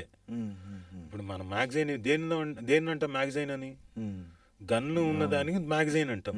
దాంట్లో పెట్టి ఫిల్మ్ని పెట్టి షూట్ చేశారు కాబట్టి షూటింగ్ అన్న పదం వచ్చింది. మ్యాగజైన్ అన్న పదం కూడా అందులోంచే వచ్చింది. ఓకే. సో సినిమా దాని పూర్వోత్తరాలు అన్నది చాలా పెద్ద హిస్టరీ. తర్వాత యాక్టింగ్ అసలు ఎక్కడి నుంచి ఎలా స్టానిస్లవిస్కీ సిస్టమ్ ఎలా వచ్చింది, దాని సబ్జెక్ట్ ఏంటి, దాని తాలూకు ఈచ్ అండ్ ఎవ్రీ సెగ్మెంట్ ఏంటి, అందులో ఏమేమి ఉన్నాయి, ఏం చేస్తాం ఏంటి, western drama, eastern drama, Natyashastra గురించి బోల్డంత కంపారిటివ్ స్టడీస్, పర్ఫార్మెన్స్ చేసే స్టైల్స్, ఇజమ్స్, ఇవన్నీ బోల్డంత డిస్కస్ చేస్తారు. అంటే అవన్నీ యాక్టింగ్కి అవసరమేనా? ఇప్పటికీ అవన్నీ అవసరమేనా? ఎప్పుడు కాదు, ఎప్పటికైనా అవసరమే. ఇప్పుడు మీకు ఏదైనా ఒక సీన్ చెప్తే మీరు టప్పన మూడ్లోకి వెళ్ళిపోయి చేస్తారా? ఆయన పైన మీకు కోపం వచ్చింది, ఫ్రేమ్ సరిగ్గా పెట్టట్లేదు, ఇప్పుడు కోపం తెచ్చుకొని ఫ్రేమ్ సరిగ్గా పెట్టమని సీరియస్గా చెప్పాలి. ఇప్పుడు చెప్పాలా? ఇప్పుడు యాక్టర్ కదా, చెప్పలేరా? మీకు ఉండాలి అది. ఎవరిని పెడితే వాళ్ళని తీసుకొచ్చి ఆయన నించోబెట్టారు, ఆయన బొట్టు పెట్టుకున్నాడు, కళ్ళజోడు పెట్టుకున్నాడు, ఈయన నవ్వుతున్నాడు. ఏమండి కనీసం ఉందా? ఫ్రేమ్ పెట్టమంటే ఇందాక నుంచి ఆయనకు ఫ్రేమ్ మాత్రం అలా పెట్టు, తలకాయ కట్ చేయకుండానా మా తలను మాత్రం కట్ చేస్తూ కూర్చుంటారా? నవ్వుతారేంటి సార్ మీరు? అన్ప్రొఫెషనల్ పీపుల్ని తీసుకొచ్చి పెడతారు మీరంతా. మళ్ళీ మేము వచ్చేమో ఇంటర్వ్యూలు చెప్పాలంట, ఏదో పాడ్కాస్ట్లో కూర్చోవాలంట. చెప్పండి మీరు. ఇది సారీ యాక్టింగే కదా? సారీ, మీ పేరు? గణేష్ గారు. సారీ, ఇది యాక్టింగే కదా? యాక్టింగే. కాకపోతే ఇందాక ఆయన చేసినవన్నీ చూశాను. తల మాత్రం కట్ చేయి, ఆ పైన లైన్లని, అది అబ్జర్వ్ చేశాను కాబట్టి అవన్నీ ఇప్పుడు వాడేశాను. ఓకే, చాలా ఆనందం వేసింది, బాగా నవ్వాలి. ఆ నవ్వులో రకరకాల భావాలు ఉండాలన్నమాట. అది సంతోషంగా నవ్వుతున్నారా, భావోద్వేగంతో నవ్వుతున్నారా, బాధతో నవ్వుతున్నారా, తెలియకుండా నవ్వాలి. ఎందుకు మళ్ళీ ఇప్పుడు అది చేయమంటున్నారేంటి? అర్థం కాదు.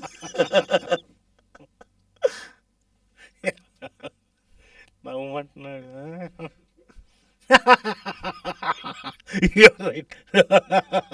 ఏమి జోకే.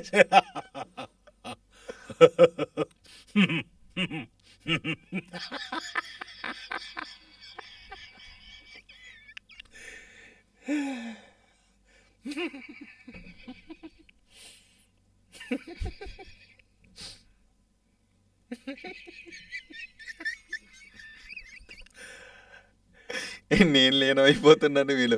ఎందుకు? మీరు బాగా ఓకే, అదే ఇది మీరు యాక్టింగ్గా నిజంగా చేస్తున్నారో అర్థం కాక మీరు జీవిస్తున్నారండి. ఇంకొకటి అడుగుతాను. వద్దులేండి, ఇప్పుడు 2 చాలు. అదొక్కటే వద్దు అంతేనంటారా? అంటే ఆడియన్స్ ఆశ పెట్టుకున్నట్టున్నారు. ఇవి 2 చేశాను కదా మీకోసం. మీరు అడిగిన వెంటనే మామూలుగా అయితే నేను చేయను, ఓ డబ్బులు ఇస్తే కానీ చేయను. చూసారా అంతమంది నవ్వారు. అవునా కదా?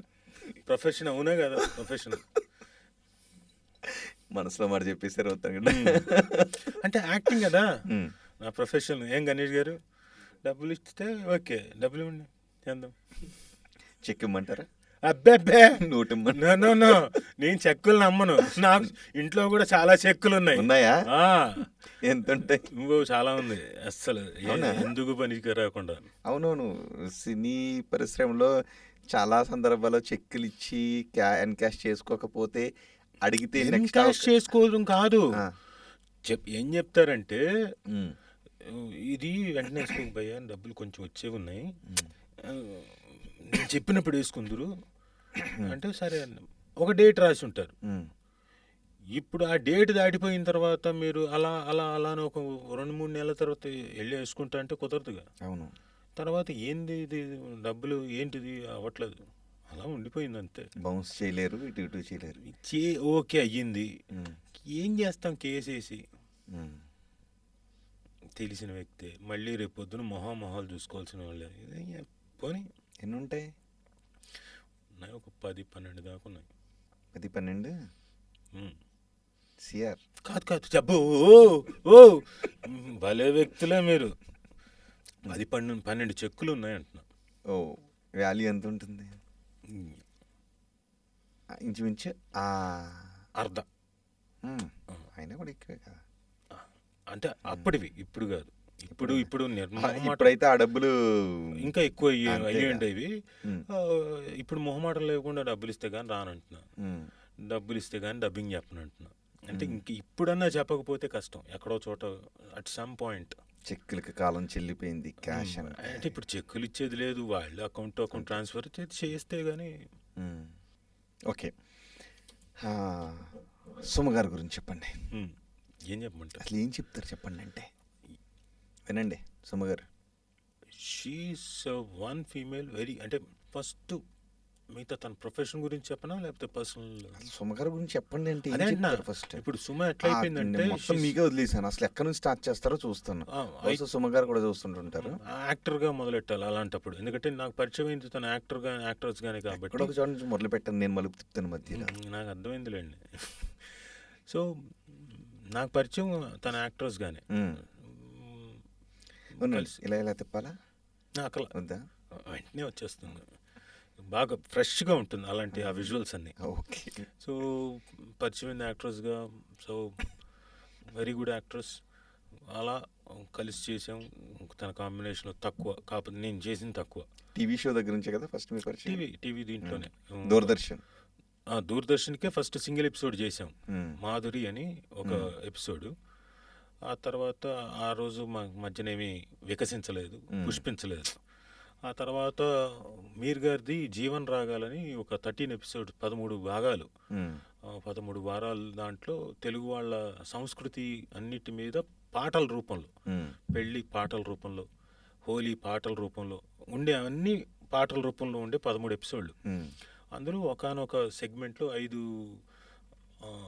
5 రోజులు పెళ్లి కదా మనకంత ఇదివరకు ఉండేది ఊళ్ళలో, అలా 5 ఎపిసోడ్లు. దాంట్లో లక్కీగా పెళ్లి కూతురు నాతో ఫస్ట్ డే చేసిన అమ్మాయి జంప్, రెండో రోజు రాలే కాబట్టి ఈవిడ్ని కూర్చోబెట్టారు పెళ్లి కూతురుగా సెకండ్ డేకి. అలా కలిసి వచ్చింది మీకు. అలా అక్కడి నుంచి ఇంకా తర్వాత ఏవో చేసుకుంటూ వచ్చి, బట్ అప్పటికి ఏమీ అంతగా లేదు. మా నాన్న మేఘమాల అనే సీరియల్ డైరెక్ట్ చేస్తున్నారు. అప్పుడు అక్కడికి వెళ్ళి మన అస్త్రాలన్నీ బయటికి తీసి ఎక్కువ పెట్టి వదిలిపెట్టి. ఫస్ట్ ఉపయోగించిన అస్త్రం ఏంటి? మామూలుగానే మన అక్కడ ఏంటంటే చాలా ఇంప్రెస్ చేయడానికి అన్ని రకాలుగా కోచ్ చేస్తలు, ఇంకోటి ఏమైనా కావాలా అన్నీ చాలా కేరింగ్గా సర్వింగ్, ఇంకోటి ఇవన్నీ వెళ్ళి చూడడం, చూపులతో తెలిసేలాగా చేస్తాం కదా, అలాంటివన్నీ చేసేసి చివరికి ఇంకా లాస్ట్ 2 days బట్ 3 daysలో అయిపోతుంది అన్నగా చెప్పాను. నో అనేసింది. వాటికి నాకు తెలుసు నువ్వు అని వస్తుందని. సరే అని అలాగా కళ్ళ ముందు అలా చూస్తూ కన్నీళ్లు పెట్టుకొని మీరు అలా లేచి వెళ్ళిపోయాను. న్యాచురల్గా ఏ అమ్మాయికైనా ఉంటుంది కదా, అయ్యో పాపం అబ్బాయి కన్నీళ్ళు పెట్టుకున్నాడు అని. కిందికి వెళ్ళి అలా ఆకాశం వైపు చూస్తూ, పైనుంచి చూస్తుందన్న సంగతి నాకు తెలుసు. ఆగి కాసేపు అని గాలి వదిలి వెళ్ళిపోయాను. నటించేశారు. అవన్నీ పర్ఫెక్ట్గా నేను వేసే స్కీమ్ ఏది మిస్ అవ్వదు, స్కెచ్ కరెక్ట్గా ఉంటుంది. చేసి వెళ్ళిపోయిన తర్వాత మళ్ళీ లొకేషన్కి 2 రోజులు 3 రోజులు వెళ్ళా. న్యాచురల్గా ఇంకా రాలేదు తపన ఉంటుంది కదా, అది ఉండాలని చెప్పేసి 3 రోజులు వెళ్ళలేదు. లాస్ట్ డే ఇంకా అయిపోతుంది అన్న టైంలో వెళ్ళా. వెళ్ళినప్పుడు ఇంకా మొత్తానికి తనకి లక్కీగా ఆ రోజు ప్రొడక్షన్ వాళ్ళ కారు లేదు, ఆటో ఎక్కిస్తామంటే ఆవిడే అనింది, ఎందుకు రాజీవ్ కారు ఉంది కదా, రాజీవ్ కారులో వెళ్తామంటే అవునా సరే అనింది కదా అని చెప్పేసి సరే అని చెప్పేసి వాళ్ళ మదరు ఈవిడ అందరు ఎక్కి వెళ్ళిన తర్వాత వాళ్ళ ఇంట్లో చెప్పింది ఎస్ అని. హమ్కో పతా హై లడ్కీ పడతీ హై మగర్ పటానే కే తరీకే హోతే అన్నట్టు నాకు తెలుసు.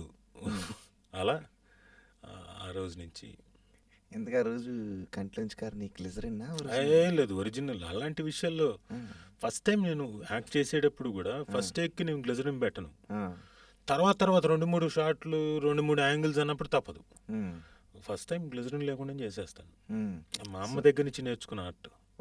మా అమ్మ స్టేజ్ మీద నటిస్తే అసలు ఇంకా అందరూ మంత్రముగ్ధులే. ఆవిడ ఎన్ని ఫస్ట్ ప్రైజులు కొట్టింది, బెస్ట్ యాక్ట్రెస్లు ఎన్ని కొట్టింది.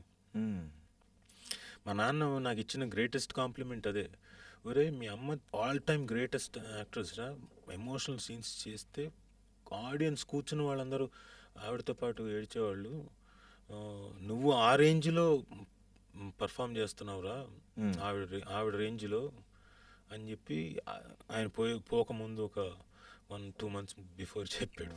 అంటే అప్పటికే ఆవిడ పోయింది, అప్పుడు చెప్పాడు. సో గ్లిజరిన్ కాదు కానీ వచ్చిన కన్నీళ్ళైనా నిజమేనా? గుండెల్లో కన్నీళ్ళన్నీ నిజమే, కన్నీళ్ళన్నీ నిజమే, ఫీలింగ్ కూడా నిజమే, అబద్ధం ఏం చెప్పలేదు. అదేలే. కాకపోతే అది కామికల్గా చెప్తున్నాం మీకు. నాకు అర్థమైంది. లేకపోతే ఎన్ని ఇయర్స్ అయింది మ్యారేజ్ అయ్యి? 26 years. గ్రేట్ కపుల్ మీరు. అంతకుముందు 5 ఏళ్ళు లవ్ కదా, ఉమ్, సో 30 ఏళ్ళు, 31 years. వింటారు. డే 1 ఎలాగున్నారు, ఇప్పుడు అలాగే ఉన్నారా? అంతకన్నా బెటర్గా ఉన్నాం. ఉమ్, ఎందుకంటే డే 1 నుంచి నేను బిజీగా ఉన్నాను. ఉమ్, పెళ్ళైన దగ్గర నుంచి పెళ్లి రోజు కూడా నేను మార్నింగ్ 3:30 వరకు షూటింగ్ చేసుకొని 3:30కి అని బయలుదేరి ఇంటికి వచ్చి 4:30కి 5 o'clock స్నానం చేసి గబగబా రెడీ అయ్యి 8:30కి ముహూర్తం అంటే నేను అప్పుడు వెళ్ళాను పెళ్లిపేటల మీదకి. మంచి నిద్ర మోహన్తోటి ఇలా నిద్ర వస్తుంది. మా అమ్మకి డౌట్, వీడు ఎక్కడ పడుకుంటాడో తాళి కట్టే టైం కని. డే అండ్ నైట్ వర్క్ చేస్తున్నప్పటికి కంకణాలు కట్టిన తర్వాత ఎవడు ఊరి పొలిమేరలు దాటకూడదు కదా, నేను శ్మశానంలో షూటింగ్. ఇంకా తప్పలేదు, యాక్టర్కి వచ్చే ఇలాంటి బోనస్లు వస్తాయి కదా, బోనాన్సాలు. సో ఇవన్నీ పార్ట్ ఆఫ్. అక్కడ ప్యాకప్ చేసి ఇక్కడ మార్నింగ్ వచ్చి ఇంకా పెళ్లిపేటల మీద ఇంకా అలా.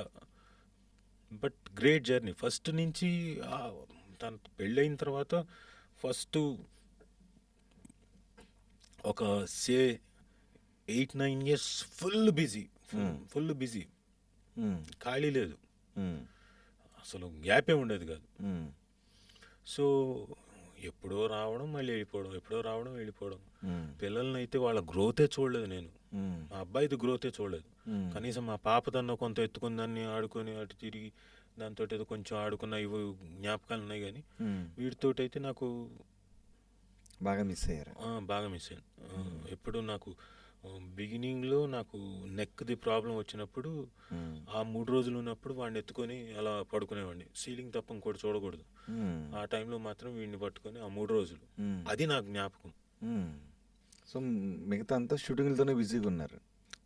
కానీ అంత బిజీగా ఉన్నా ఒక సరైన బ్రేక్ రాలేదు. అంటే రావాల్సినంత బ్రేక్. ఆఫ్ కోర్స్ మీరు మంచి సినిమాలు చేశారు, కానీ మీకున్న బ్యాక్గ్రౌండ్కి మీకు రావాల్సిన బ్రేక్ రాలేదు. అది ఇక్కడ ఎలా ఉంటుందంటే అండి, మనం బ్రేక్ అనడం కన్నా సరైన పిఆర్ చేసుకోలేదు. అదే ఇప్పుడు పిల్లి మెడలో గంట కడితే అది అద్భుతం. పిల్లి మెడలో గంట కట్టేశారు ఎవరో ఒకళ్ళు.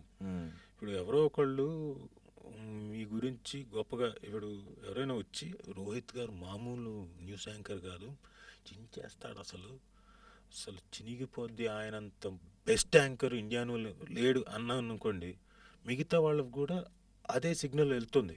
వాళ్ళు కూడా they will feel your that. వాళ్ళ సొంత ఆలోచన కాదు, నేను చెప్పాను కాబట్టి 2-3 సార్లు చెప్పేసరికి అది అవుతుంది. సో దట్ కైండ్ ఆఫ్ ఇది నేను చేసుకోలేదు. ఎంతసేపు నీ వర్క్ చేయడం, బయటకు వచ్చేయడం, చేసేయడం, వచ్చేయడం. అది నేను లేటర్ పార్ట్ గ్రహించాను. అరే కొంచెం ఏదైనా చేసుకుని ఉంటే బాగానే ఉండేది. That's okay. ఇద్దరు కదా, మనస్విని రోషన్. ఏం చదివించారు ఇద్దరు పిల్లల్ని? పాప ఇప్పుడు BBA చదువుతోంది, బాబు బీకామ్. ఇక రోషన్ ఏమో US వెళ్ళి లీ స్ట్రాస్బర్గ్లో చదువుకున్నాడు, యాక్టింగ్ ఇన్స్టిట్యూట్లో. మా పాప కూడా లీ స్ట్రాస్బర్గ్కి వెళ్ళి మొన్న ఒక 3.5 months చదువుకొని వచ్చింది. మళ్ళీ ఆదిశక్తికి కూడా వెళ్ళింది. రోషన్ కూడా ఆదిశక్తికి వెళ్ళాడు, పాండిచేరిలో ఉంటుంది, అక్కడ కూడా నేర్చుకొని వచ్చారు. సో అది ఇప్పుడు ఇంకా చదువుతుంది, ఫస్ట్ ఇయరే మా పాప BBA. ఓకే. కాకుండా మధ్యలో క్రాష్ కోర్సెస్ ఏమైనా ఉంటే యాక్టింగ్ సంబంధించి అలా వెళ్ళొస్తుంది. ఓకే. సో పాపనైనా ఆడించారు, కానీ పాప రోషన్ మాత్రం చాలా ఎక్కువ మిస్ అయ్యారు. రోషన్ ఆడించాను కానీ ఆడించాల్సినంత ఆడించలేకపోయాను. అంటాడు ఎప్పుడైనా రోషన్? మొన్న మధ్యన 1-2 సార్లు అన్నాడు. సర్లే, నన్నేమో చిన్నప్పుడు పెద్దగా ఏం పట్టించుకోలేదు కానీ సరదాగా సరదాగానే అంటారు నవ్వుతూ. నాకు చక్కని గుచ్చుకుంది, కరెక్టే కదా మరి. బట్ తప్పదు కదా, ప్రొఫెషనల్ లాంటిది. సో ఎవరు అంటే పిల్లల పైన ఎక్కువ ఎలా కేర్ తీసుకున్నారు? సుమ గారు తీసుకున్నారు? సుమ. ఇప్పుడు మీరు ఇందాక అడిగిన దానికి మనం మిస్ అయిపోయి ఎక్కడికో వెళ్ళిపోయాం. సుమ గురించి చెప్పాలంటే ఏంటని, షీఈస్ ఆల్మోస్ట్ సూపర్ ఉమెన్. ఆ మాట ఎందుకు అంటున్నానంటే, ఓ పక్కన తను వర్క్ చేసుకుంటూ, పిల్లల తాలూకు ఆరోగ్యం చూసుకుంటూ, పిల్లల తాలూకు చదువులు చూసుకుంటూ, పిల్లలు ఏ స్కూల్లో ఉండాలి, ఎలా ఉంటే వాళ్ళు బాగా నాలెడ్జబుల్గా ఉంటారు, ఎలా పెరిగితే బాగుంటుందో ఇవన్నీ చూసుకుంటానే. తనకు సాయంత్రం 6 o'clock అయిపోయేది, తనదేమో డెఫినెట్ టైం, నాది ఇండెఫినెట్ టైం. పొద్దున మొదలెడితే రాత్రి ఒక్కొక్కసారి అలా వచ్చి రెండో షూటింగ్కి పొద్దున్నుంచి సాయంత్రం వరకు షూటింగ్ ఒకటి చేసి, సాయంత్రం ఇంకో లొకేషన్కి వెళ్ళిపోయి, తెల్లారి 5 గంటల వరకు షూటింగ్ చేసి ఇంటికి వచ్చి స్నానం చేసి మళ్ళీ వెళ్ళిపోయేవాడిని. ఓన్లీ అరగంట కోసం వచ్చేవాడిని. సో అలాంటి సిచ్యువేషన్లో కూడా తనే మొత్తం అంత పిల్లల తాలూకు కేర్. ఇంట్లో ఆఫ్కోర్స్ అమ్మా నాన్న ఉన్నారు, వాళ్ళు ఉన్నారు, కానీ బట్ మదర్కి మించిన కేర్ ఇంకోటి ఉండదు కదా. వాళ్ళు ఏం తింటారు, ఎలాంటి తింటే బాగుంటుంది, ఇవన్నీ కూడా కేర్ తీసుకుంది. అందుకనే సూపర్ ఉమెన్ అంటున్నాను. అండ్ వైఫ్గా, తల్లిగా, ఒక కోడలుగా ఇన్ని కూడా చాలా ఎఫెక్టివ్గా హ్యాండిల్ చేసిన ఉమెన్. అంటే ఎక్కడ ఎవరికి ఏది ఇబ్బంది కలగకుండా. ఇంట్లో చాలామందిని హ్యాండిల్ చేసేటప్పుడు ఎక్కడో చోట ప్రాబ్లమ్స్ వస్తాయి. ఇవేవి రాకుండా చేయడం అంటే మాటలు కాదు. చాలా ఎఫెక్టివ్గా, చాలా సునాయాసంగా, చాలా ఈవెన్ మా మదర్కి, మా ఫాదర్కి బాగలేనప్పుడు తనే కేర్ తీసుకుని, నేను షూటింగ్లో ఉండేవాడిని, అవుట్డోర్లో ఉన్నా, నేను రాలేను. వాళ్ళు జారిపడ్డారు ఒకసారి ఏదో అంటే, నేనేమో హాస్పిటల్కి వెళ్ళి జాయిన్ చేసి ఉండి, ఒకళ్ళు ఉండాలి కదా మళ్ళీ అక్కడ. సో ఉండి మళ్ళీ night all over the night ఉండడం, మళ్ళీ ఎవరినో ఒకళ్ళని స్టూడెంట్ పెట్టి మళ్ళీ వచ్చి మళ్ళీ మరుసటి రోజు షూటింగ్కి వెళ్ళిపోవడం తను. ఇవన్నీ ఎఫెక్టివ్గా చేసింది. ఇక ప్రొఫెషన్కి వస్తే ఇక స్టార్ మహిళే. అంటే తనకు ఉన్నంత కమాండ్, మైక్ పట్టిందంటే ఇంకా అసలు స్టేజ్ దడదడలాడించేస్తుంది. అలాగే అంత హోంవర్క్ కూడా చేసుకుంటుంది. అందరూ కామెంట్ చేస్తారు ఏమంటే, అబ్బా ఈవిడ ఇంకా కొత్త వాళ్ళు వచ్చేది లేదా, ఇంకోట. అరే బాబు, ఈ రోజుకి ఒళ్ళు దగ్గర పెట్టుకొని జాగ్రత్తగా ఏం చెప్తున్నావు, ఎలా చెప్పాలి అని ప్రాక్టీస్ చేసుకొని వెళ్తుంది. కొత్తగా ఏం చేయాలని ఆలోచిస్తుంది. సో అంత వర్క్ చేసే వాళ్ళు చాలా తక్కువ కదా. పైగా లాంగ్వేజ్ మీద కూడా అంత పట్టు కలిగి. సో షీస్ పైగా 11 years స్టార్ మహిళ కంటిన్యూస్గా. జ్వరం వచ్చినా సరే జ్వరంలో కూడా వెళ్ళి చేసింది. లిటరల్గా వర్క్ చేయడం. అసలు చెప్పండి. ఇంకా ఇంకొక ఎగ్జాంపుల్ చెప్పాలంటే, మా మామగారు పోయారు. అప్పుడు మేము ఓన్ ప్రొడక్షన్ చేస్తున్నాం, లక్కు కిక్కు అని. దానికి ప్రొడక్షన్ అంతా మందే, మనం ఆర్గనైజ్ చేసుకుని. ఇక్కడ హీరోల్ని కూడా మొత్తం అంతా వాళ్ళని గెస్ట్గా పిలుస్తున్నాం. ఆయన పోయిన తర్వాత అందరం కేరళకి వెళ్ళాం. ఎపిసోడ్ లేదు మనకి. సార్ లక్కు కిక్కుకే వాళ్ళకే ఎపిసోడ్ లేదు. షూట్ చేస్తే తప్ప అది ఎడిట్ చేసుకుని వెళ్ళదు ఈ వీకెండ్కి. పుట్టడి బాధలో ఉంది, ఫాదర్ పోయారని. నేనే సెకండ్ డే ఎంత దుర్మార్గుండో కూడా చూడండి, వెళ్ళి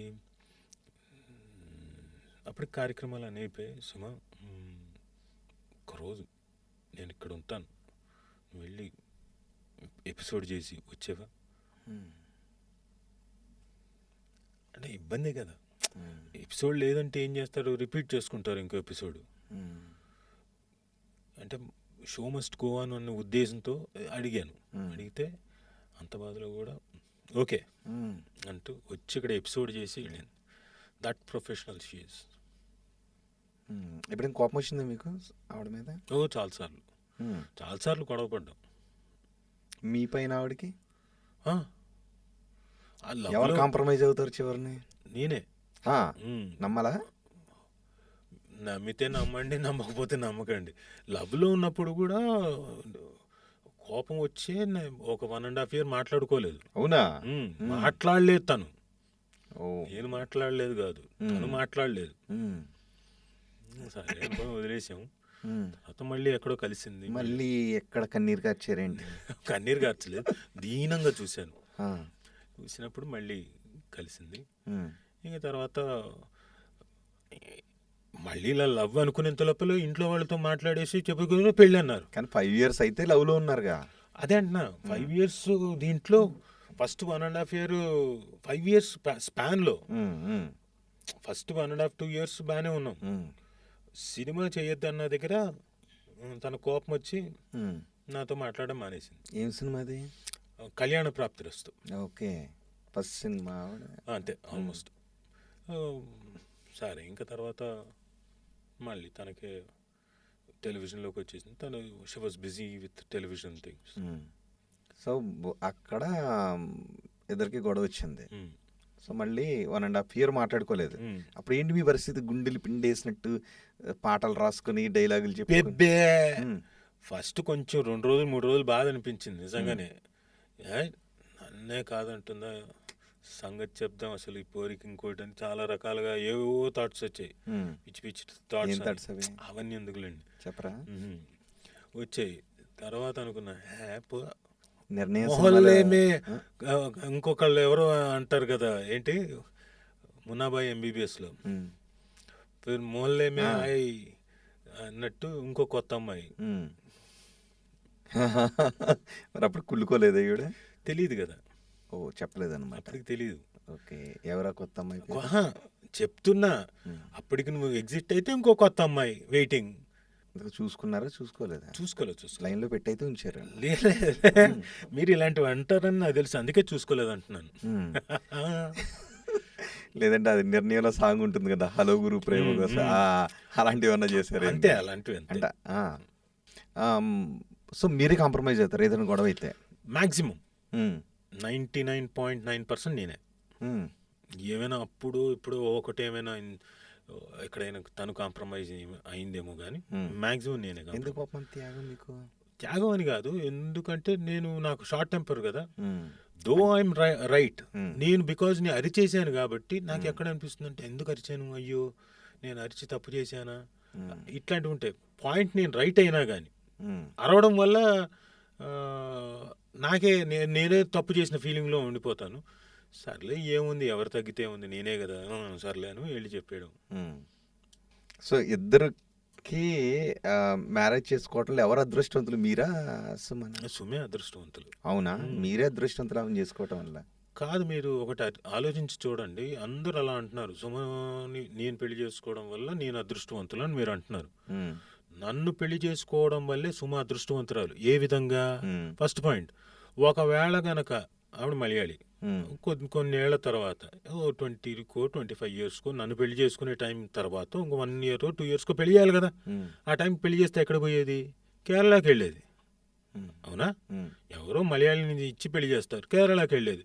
ఇంట్లో కూర్చొని గిన్నెలు తోముతూ ఆవిడైనా అనుకుంటూ ఏదో విసురుకుంటూ మౌడికి అలాగే ఉండాలి కదా, అంతకంటే ఏం ఉండదు కదా. ఇంకా యాక్టింగ్ కెరియర్ ఇంకా ఇవన్నీ ఉండదు. Because she's into a family of actors కాబట్టి యాక్టింగ్ చేస్తుంది. కాబట్టే మధ్యలో ఇంకో యాంకరింగ్ అని ఇంకో ప్లాట్ఫామ్ వస్తే దాంట్లో కూడా చేసి స్టార్ మహిళ అయింది. క్వీన్ ఆఫ్ యాంకరింగ్ అనిపించుకుంటోంది. ఈ రోజున తెలుగు ఇండస్ట్రీలో ఏ షో అయినా సరే తన యాంకర్ చేయాలి, ఆవిడ డేట్ని పట్టే పెట్టుకోవాల్సి వస్తుంది అని చెప్పేసి అన్న స్థాయికి వచ్చిందంటే, లిమ్కా బుక్ ఆఫ్ రికార్డ్స్ వచ్చిందంటే కూడా బికాస్ నన్ను పెళ్లి చేసుకోవడం. ఇంట్లో ఏం వాడుతున్నారు? వాక్యూమ్ క్లీనర్స్ వాడుతున్నారా? చీపురు కట్టలు ఏమైనా ఉన్నాయా? అంటే ఆవిడకి ఆ ఛాన్స్ ఇవ్వకుండా, ఆవిడకి వాక్యూమ్ క్లీనర్స్ కన్నా చీపురు కట్టలు ఉన్నాయి, కానీ ఆవిడ ఊడ్చేటప్పుడు నేను ఆ చుట్టుపక్కల ఉండను. జాగ్రత్తలు తీసుకుంటా. ఊడుస్తోంది అక్కడ అంటే నేను కింద ఎక్కడ ఉంటాను. అట్లా అసలు అవి వచ్చినప్పుడు ఎవరినో ఒకళ్ళని అడ్డు పెట్టుకుంటాను. గ్రేట్, మీ జాగ్రత్తలో మీరు ఉన్నారు. Keep it up. Okay, home town web series గురించి చెప్పండి. హోమ్ టౌన్ వెబ్ సిరీస్ ఆహాలో ఇప్పుడు టెలికాస్ట్ అవుతుంది, ఆల్రెడీ స్ట్రీమ్ అవుతుంది. మన చిన్ననాటి జ్ఞాపకాలు, ఇప్పుడు ఇందాక చెప్పాను, మీరు నన్ను చాలా జ్ఞాపకాల్లోకి తీసుకెళ్ళి చెప్పారు, ఇప్పుడు వస్తాయేమో చూద్దాం. అలా చిన్ననాటి జ్ఞాపకాల్లోకి తీసుకెళ్తుంది అందరినీ. ఆ ముగ్గురు కుర్రాళ్ళు చాలా బాగా పర్ఫార్మ్ చేశారు. మిమ్మల్ని అందరినీ, నన్ను ఒక్కడే కాదు మిమ్మల్ని కూడా తీసుకెళ్ళి ఉంటుంది. మీరు ఈ రోజున లాయర్ అయిపోయి చాలా న్యాయానికి చట్టానికి అన్నట్టుగా అలా కూర్చున్నారు, కానీ మీరు కూడా చాలా తుంటారని నాకు అర్థమవుతుంది. లేకపోతే మీరు ఇలాంటి క్వశ్చన్స్ ఇయ్యరు కదా. తుంటరు అయితేనే అలాంటి ఆలోచనలు వస్తాయి కాబట్టి ఆ క్వశ్చన్ చేస్తారు. ఇలా పెట్టి అవునా కాదా? ఎవరైనా అవునా? మీకు కూడా అలాంటి అవేవో తుంటర ఆలోచనలు ఉన్నాయి కాబట్టి, తుంటర పనులు చేసుంటారు కాబట్టి ఆ క్వశ్చన్స్ కరెక్ట్గా అడుగుతున్నారు, పాయింట్గా అడుగుతున్నారు, పాయింట్ టు పాయింట్. మీకు ఎలా కనిపించింది? అలాగ అనిపించడం కాదు, ఇదే సత్యం. కావాలంటే మీరు రేపు పొద్దున్న ఇది కింద స్క్రోల్ అవుతున్నప్పుడు ఆడియన్స్ని కామెంట్ చేయమనండి, ఇది అవునో కాదో చెప్తారు. ఇక హోమ్ టౌన్ విషయానికి వస్తే ముగ్గురు కుర్రాళ్ళు చాలా బాగా పెర్ఫామ్ చేశారు. ప్రజ్వల్, సాయిరాము, ఇంకా అనిరుద్ధ్, వీళ్ళు చాలా బ్యూటిఫుల్గా పెర్ఫామ్ చేశారు ఆ ఏజ్ గ్రూప్లో. ప్లస్ యానీ, ఇంకొక అమ్మాయి హీరోయిన్, ఆ అమ్మాయి కూడా చాలా బాగా పెర్ఫామ్ చేసింది. ఇక నేను ఝాన్సీ ఇద్దరం వైఫ్ అండ్ హస్బెండ్గా, శ్రావ్య హీరోయిన్గా అమ్మాయి. సో వీళ్ళందరూ ఆ పర్టికులర్ ఆ చిన్న టౌన్లో ఉన్నప్పుడు ఆ చిన్న చిన్న అందాలు, వాళ్ళకు ఉన్న దీంట్లో లిమిటెడ్ మీన్స్లో నాలెడ్జ్ పెద్దగా ఉండకపోవచ్చు. సిటీలో ఉన్న వాళ్ళకి టౌన్లో ఉన్న వాళ్ళకి తేడా ఉంటుంది కదా, అది బేస్ చేసుకొని బాగా రాసుకున్నాడు director Srikanth. Very well return. Swathi పుస్తకం మీద, ప్లస్ ఊళ్ళో వాళ్ళు మొదటి అంటే ఫస్ట్ ప్రేమ, ఇందాక మీరు నన్ను అడిగారు చూడండి, 10th ఆ టైంలో ఉండే ప్రేమ, అలా ఆ స్కూల్ వాతావరణంలో ఆ అమ్మాయిని వాడు ఫస్ట్ చూడగంటే ప్రేమ అంటే infatuation, you can't say love, infatuation. ఆ ఇన్ఫాచ్యుయేషను, ఆ తర్వాత వాళ్ళు ఫ్రెండ్స్తో కలిసి చేసే అదవ పనులు, ఆ స్వాతి పుస్తకంలో ఏం చదివారు, ఏం చదివారు? వాళ్ళు ఏం చదివారు నాకు తెలియదు. మీరేం చదివారు? నేను చదవలేదు, నాకు తెలుగు సరిగ్గా వచ్చేది కాదు. ఎందుకంటే నేను చెన్నైలో కదా ఫస్ట్ ఉండింది చాలా కాలం. సో నాకు తమిళ్ ఫస్ట్ లాంగ్వేజ్, ఇక్కడికి వచ్చిన తర్వాత హిందీ ఫస్ట్ లాంగ్వేజ్, తెలుగు నాకు 5th స్టాండర్డ్ నుంచి తెలుగు. నన్ను చదవమంటే మా పెద్దమ్మ చదివించేది. ఇప్పుడు ఆదివారము అని చదవాలంటే ఆదివారమా అని చదివేవాడిని.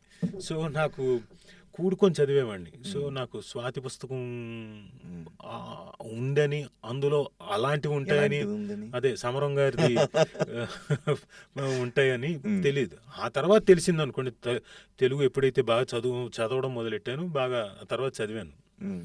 ఆ తర్వాత ఏజ్ పెరిగిన తర్వాత. బట్ ఆ వయసులో వాళ్ళు చేసిన తుంటర పనులు, అది అప్పట్లో వచ్చిన కంప్యూటరు, ఆ ఫేస్బుక్, దాన్ని ఎలా హ్యాండిల్ చేయాలో తెలియకపోవడం, ఆ అమ్మాయిని ప్రేమించేటప్పుడు ఏంటి, ఫాదర్కు తెలియకుండా వీళ్ళు చేసే తుంటర పనులు, ఇంట్లో చేసిన ఎదవ పనులు, డబ్బుల కోసం, కిట్ కోసం, క్రికెట్ కిట్ కోసం, ఇలాంటివన్నీ ఫన్నీ సీన్స్ తోటి ఎపిసోడ్స్ అన్ని బాగున్నాయి. ఇంకా హోమ్ టౌన్ గురించి ఇక మా సీక్వెన్స్లు, నేను ఝాన్సీ గారు అవన్నీ చేసేటప్పుడు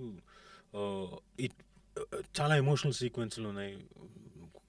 చాలా అంటే హోమ్లీగా వెళ్ళిపోయి ఒక వైఫ్ అండ్ హస్బెండ్ పిల్లల గురించి ఎలా అయితే ఆలోచించి చేస్తారో ఆ సీక్వెన్స్లన్నీ కూడా, ఎమోషనల్ సీక్వెన్స్లు అవన్నీ కూడా బాగా పండాయి.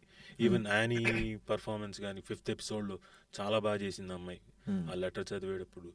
అండ్ అమ్మాయి శ్రావ్య కూడా, అమ్మాయి చాలా చిన్నపిల్ల, 14-15 years, కానీ చాలా బ్యూటిఫుల్ ఎక్స్ప్రెషన్స్ ఇచ్చింది హీరోయిన్.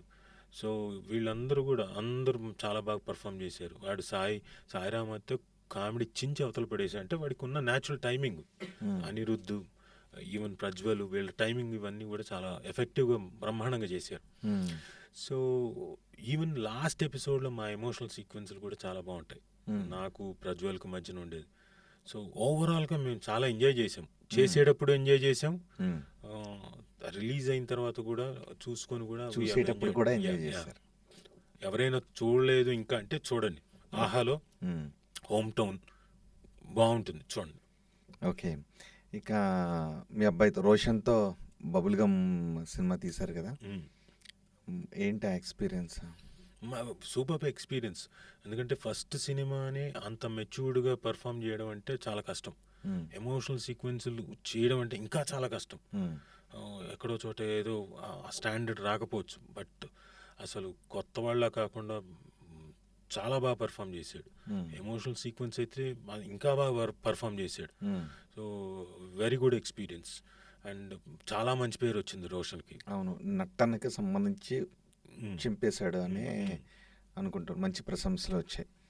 ఓకే, ఇప్పుడు మీరు ఎలాగో వేషాలు అడగలేదు, కొన్ని ఉండిపోయారు, మీ అబ్బాయికి ఏం చెప్తారు అసలు? నేను అదే చెప్తున్నా, కెరియర్లో ఎలా ఉండాలని చెప్తారు? నేను 100% చెప్పేశాను ముందే. యూ హ్యావ్ టు, నీకంటూ ఒక సర్కిల్ ఉండాలి, నీకంటూ కొంతమంది ప్రొడ్యూసర్స్ ఉండాలి, వాళ్ళని గ్యాదర్ చేసుకోవడానికి కలువు, ఇంకోటి సరదాగా మనం కలిసి చేద్దామని చెప్పు, ఇలా ఇలా డేట్స్ ఇస్తానని కలిసి చేద్దామండి అని చెప్పు, కథలు విన్న దాంట్లోంచి ఏదైనా బాగుందంటే ఈ కథ ఇంకొక ప్రొడ్యూసర్కి పిచ్ చేయి, ఇలాంటివన్నీ చెయ్యి. మేము ఏదైతే చేయలేకపోయామో నువ్వు అది చెయ్యి. లేకపోతే పైగా ఇప్పుడున్న కాంపిటీషన్కి ఇంకా చేయాలి. రోజుకు ఒక హీరో వస్తున్నాడు, అంతే కదండి. 200 సినిమాలు అంటే 200 మంది హీరోలు వస్తున్నారు. పాత హీరోలు ఎలాగో వాళ్ళు సంవత్సరానికి ఒకటి కూడా కాదు, రెండు సంవత్సరాలకు ఒకటి వస్తుంది. మిగతా 200 సినిమాలు వస్తూనే ఉన్నారు. సో హీరోలకి they should have nice base, ప్రొడ్యూసర్లు బేస్ ఉండాలి, ఆడియన్స్లోకి వెళ్ళేంత పబ్లిసిటీ చేసుకునేంత బేస్ ఉండాలి. అన్ని రకాలుగా you have to maintain your PR, maintain చేయాలి. అన్నిట్లోనూ నువ్వు ముందుండి చేసుకోవాలిరా అని చెప్పేసి చెప్పాను ఎప్పుడు. ఓకే. అంటే తనకి ఎలాంటి సినిమాలు అంటే ఏ జోనర్కి బాగా సెట్ అవుతాడు? అన్నీ సెట్ అవుతాయండి. ఇక్కడ యాక్టర్ని ఇందాక నేను చెప్పినట్టు మీరు అడిగారు నన్ను ఏ క్యారెక్టర్, అలా యాక్టర్కి ఏ క్యారెక్టర్ అయినా చేయాలి, ఏ జోనర్ అయినా చేయాలి. సరే తన వైపు నుంచి నేను వకాలతో పుచ్చుకోలేను కాబట్టి తను ఏం ఆలోచిస్తున్నాడో నాకు తెలియదు, తను ఏ కైండ్ ఆఫ్ సబ్జెక్టు సెట్ అవుతాడు అన్నది నాకు తెలియదు, తను ఏం ఆలోచిస్తున్నాడు అన్నది నాకు తెలియదు.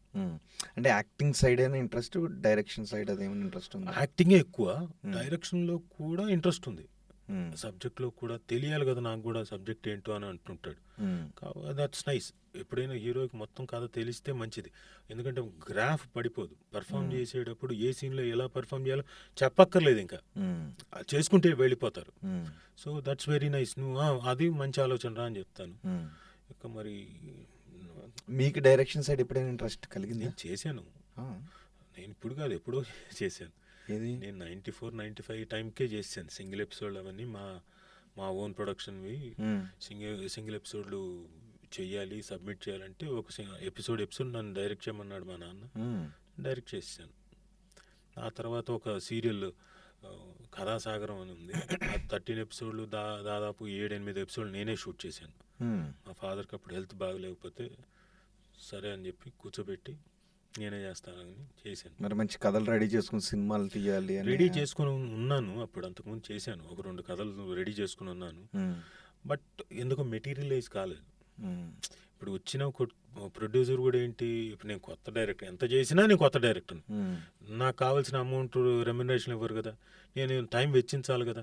దాదాపుగా సంవత్సరంన్నర దాని మీద టైం వెచ్చించాలి.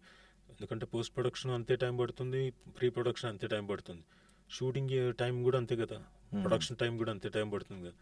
సో ఈ సంవత్సరాల టైం పోతే నాకు ఎక్కడి నుంచి అమౌంట్లు వస్తాయి? How can I survive? వాళ్ళు ఏం చేస్తారు, వచ్చిన వాళ్ళు సార్ అంత ఇచ్చుకోలేము, ఇంతే ఇవ్వగలుగుతాం అంటారు, కొత్త డైరెక్టర్ కాబట్టి. ఇప్పట్లో కాదులే. ఇప్పుడు సినిమాకి ఎంత తీసుకుంటారు మీరు?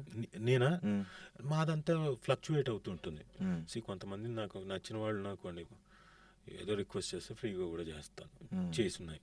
ఈ మొహోటల్ మానేసుకోవాలి, అదే అంటున్నా. ఎప్పుడైనా అన్నారా సుమా ఈ మొహోటల్ మానేసుకోవాలి అని గొడవపడే సందర్భాలు ఉన్నాయా? మామూలు కాదు, చాలా గట్టిగా చెప్తుంది.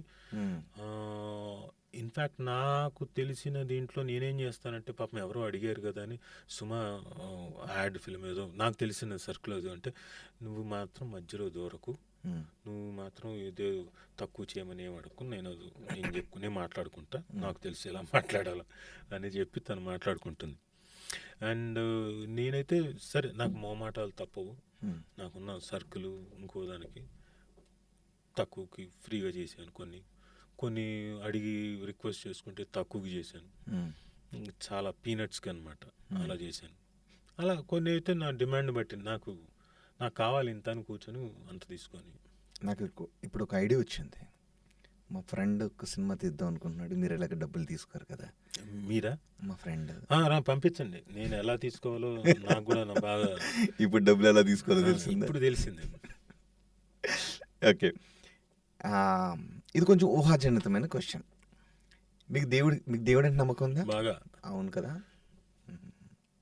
బుట్టు కూడా పెట్టుకున్నారు. ఓకే, దేవుడు కనపడి మీ జీవితంలో 3 విషయాలు మార్చేసుకోవడానికి అవకాశం ఇస్తున్నాను. ఈ 3 విషయాలు గతంలోకి వెళ్ళి మార్చేసుకోవచ్చు అంటే ఏ 3 చేంజ్ చేసుకుంటారు? బాగా ఆలోచించండి. ఫస్ట్ మార్చేసుకోవాలంటే అంటే సరిదిద్దుకోవడానికి ఏదో తప్పు చేసిన అదని అనుకుంటారు కదా. మీకు 3 ఛాన్సెస్ ఇస్తున్నా, 3 అవకాశాలు, దాన్ని మీరు మార్చుకోవచ్చు ఓన్లీ అంటే సర్దిద్దుకోవడమేనా? మీరు ఏమైనా చేసుకోవచ్చు. 3 వరాలు ఇచ్చిన గతంలో జరిగిపోయింది ఇలా మార్చుకోవచ్చు, గతంలో మీరు చేసింది ఇలా మార్చుకోవచ్చు అని దేవుడు అంటే.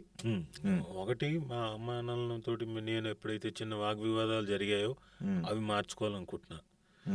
2,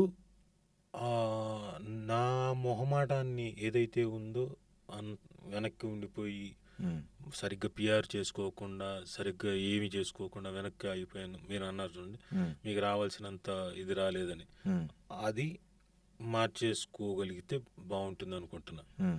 3, మా అమ్మా నాన్నలకి నా చెల్లెలకి సంపూర్ణ ఆయుష్ 116లో 150 వచ్చేలాగా దేవుణ్ణి కోరుకుంటాను. అంతేనా? తూచి మళ్ళీ అడుగుతా క్వశ్చన్. అడగండి. ఓకే, పెళ్ళైన తర్వాత నుంచి మార్చుకోవడానికి అవకాశం ఇస్తున్నాను అంటే, పెళ్ళైన తర్వాత మార్చుకోవడానికి అవకాశం ఇస్తున్నానంటే, లేకపోతే పరిచయం అయిన దగ్గర నుంచి మాత్రమే మార్చుకోవాలి, 3 ఛాన్సులు ఇస్తున్నానంటే? నేను మార్చుకోవాలి, నాలోది మార్చుకోవాలి. నా కోపాన్ని తగ్గించుకోవాలి. కోపం లేదుగా అప్పుడు తగ్గిపోయిందిగా కోపం. అప్పుడు ఉండేది. సుమగా పరిచయం అయిన తర్వాత కూడా కోపం ఉందా? బీభత్సంగా ఉండేది. ఏదైనా చిన్నది చెప్తే ముక్కు మీద సర్ అని లేచేవాడిని. అందరూ వాడికి ఏమైనా చెప్తే ఏమమ్మా ఎప్పుడో ఏమో అరుస్తాడో ఏమోనమ్మా అంత ఇందాక అరిచింది అదేనా? వద్దు, అది తక్కువ. అది ఊరికే మీరు ప్రదర్శించమన్నారు కాబట్టి చాలా తక్కువ.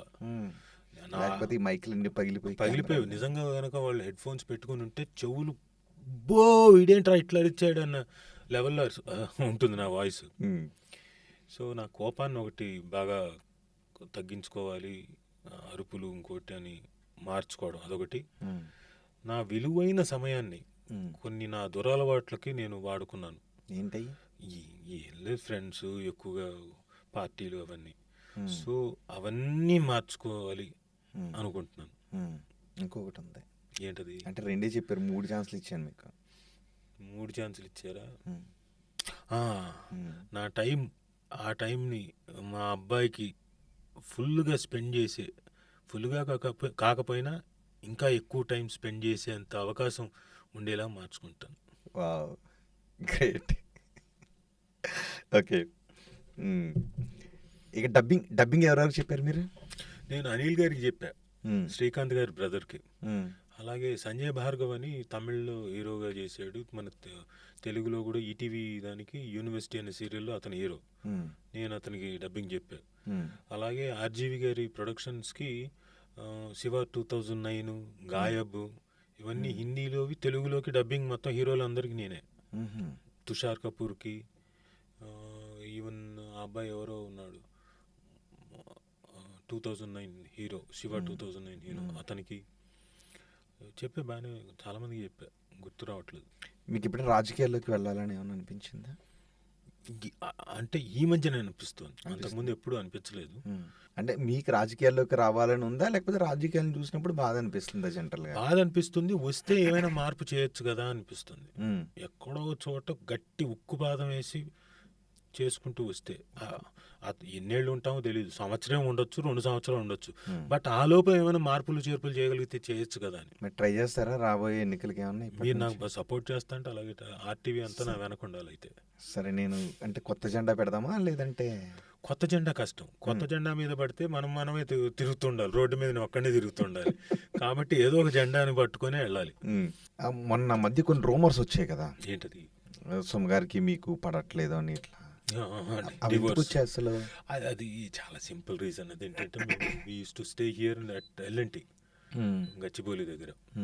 మా కింద ఒక అపార్ట్మెంట్, పైన మా నాన్న అమ్మ వాళ్ళది ఒక అపార్ట్మెంట్, మా అత్తగారిది ఎదురుగా ఇంకొక అపార్ట్మెంట్, 3 అపార్ట్మెంట్లు. సో ఏమైందంటే మా మదరు చనిపోయాక ఇక నాన్న ఒకడే ఉన్నాడు. ఈ అపార్ట్మెంట్ వేస్ట్, ఇక్కడ మళ్ళీ 2 పని వాళ్ళని పెట్టాను. నేనేమో కింద కదా మేము మాది కింద అపార్ట్మెంట్. ఇప్పుడు నాన్నని తీసుకొని నాన్న ఇక్కడ ఎందుకు, మణికొండలో మాకు ఇల్లు ఉంది, పెద్ద ఇల్లు ఉంది, అక్కడ 2 సర్వెంట్స్ ఉన్నారు. మళ్ళీ ఇక్కడ ఎందుకు మనం అక్కడ షిఫ్ట్ అయిపోదాం సామాన్లు అవన్నీ తీసుకొని, మళ్ళీ ఇక్కడ రెంటు, ఇక్కడ కరెంటు, ఇక్కడ పనివాళ్ళు, ఇవన్నీ చూస్తే కూడా ఒక సాలిడ్ అమౌంట్ కనపడుతుంది. అందుకని అంటే సరేరా అన్నాడు ఆయన. సో నేను ఆయన కలిసి అక్కడ షిఫ్ట్ అయ్యాం. నేను వెళ్ళి రావడం, కొన్ని రోజులు అక్కడే ఉండేవాడిని, కొన్ని రోజులు వెనక్కి వస్తుండేవాడిని. అంటే దాంతో ఏమైపోయిందంటే అందరూ ఏదో వచ్చేసింది, వెళ్ళిపోయారు. అక్కడ ఉన్న వాళ్ళు ఏమో పక్కన చూసి రాజీవ్ ఒకడే వచ్చాడు, సుమ రాలేదు, వాళ్ళ నాన్నగారు రాజీవ్ మాత్రమే వచ్చారు, ఇలాంటివి ఉంటాయి. అక్కడ సుమ ఉండిపోవడానికి కారణం ఏంటంటే పిల్లలు వాళ్ళు ఆడుకోవాలి కదా, అది గేటెడ్ కమ్యూనిటీ. పిల్లలు ఎవరితో ఆడుకుంటారు, ఒక్కళ్ళే ఆడుకోలేరుగా.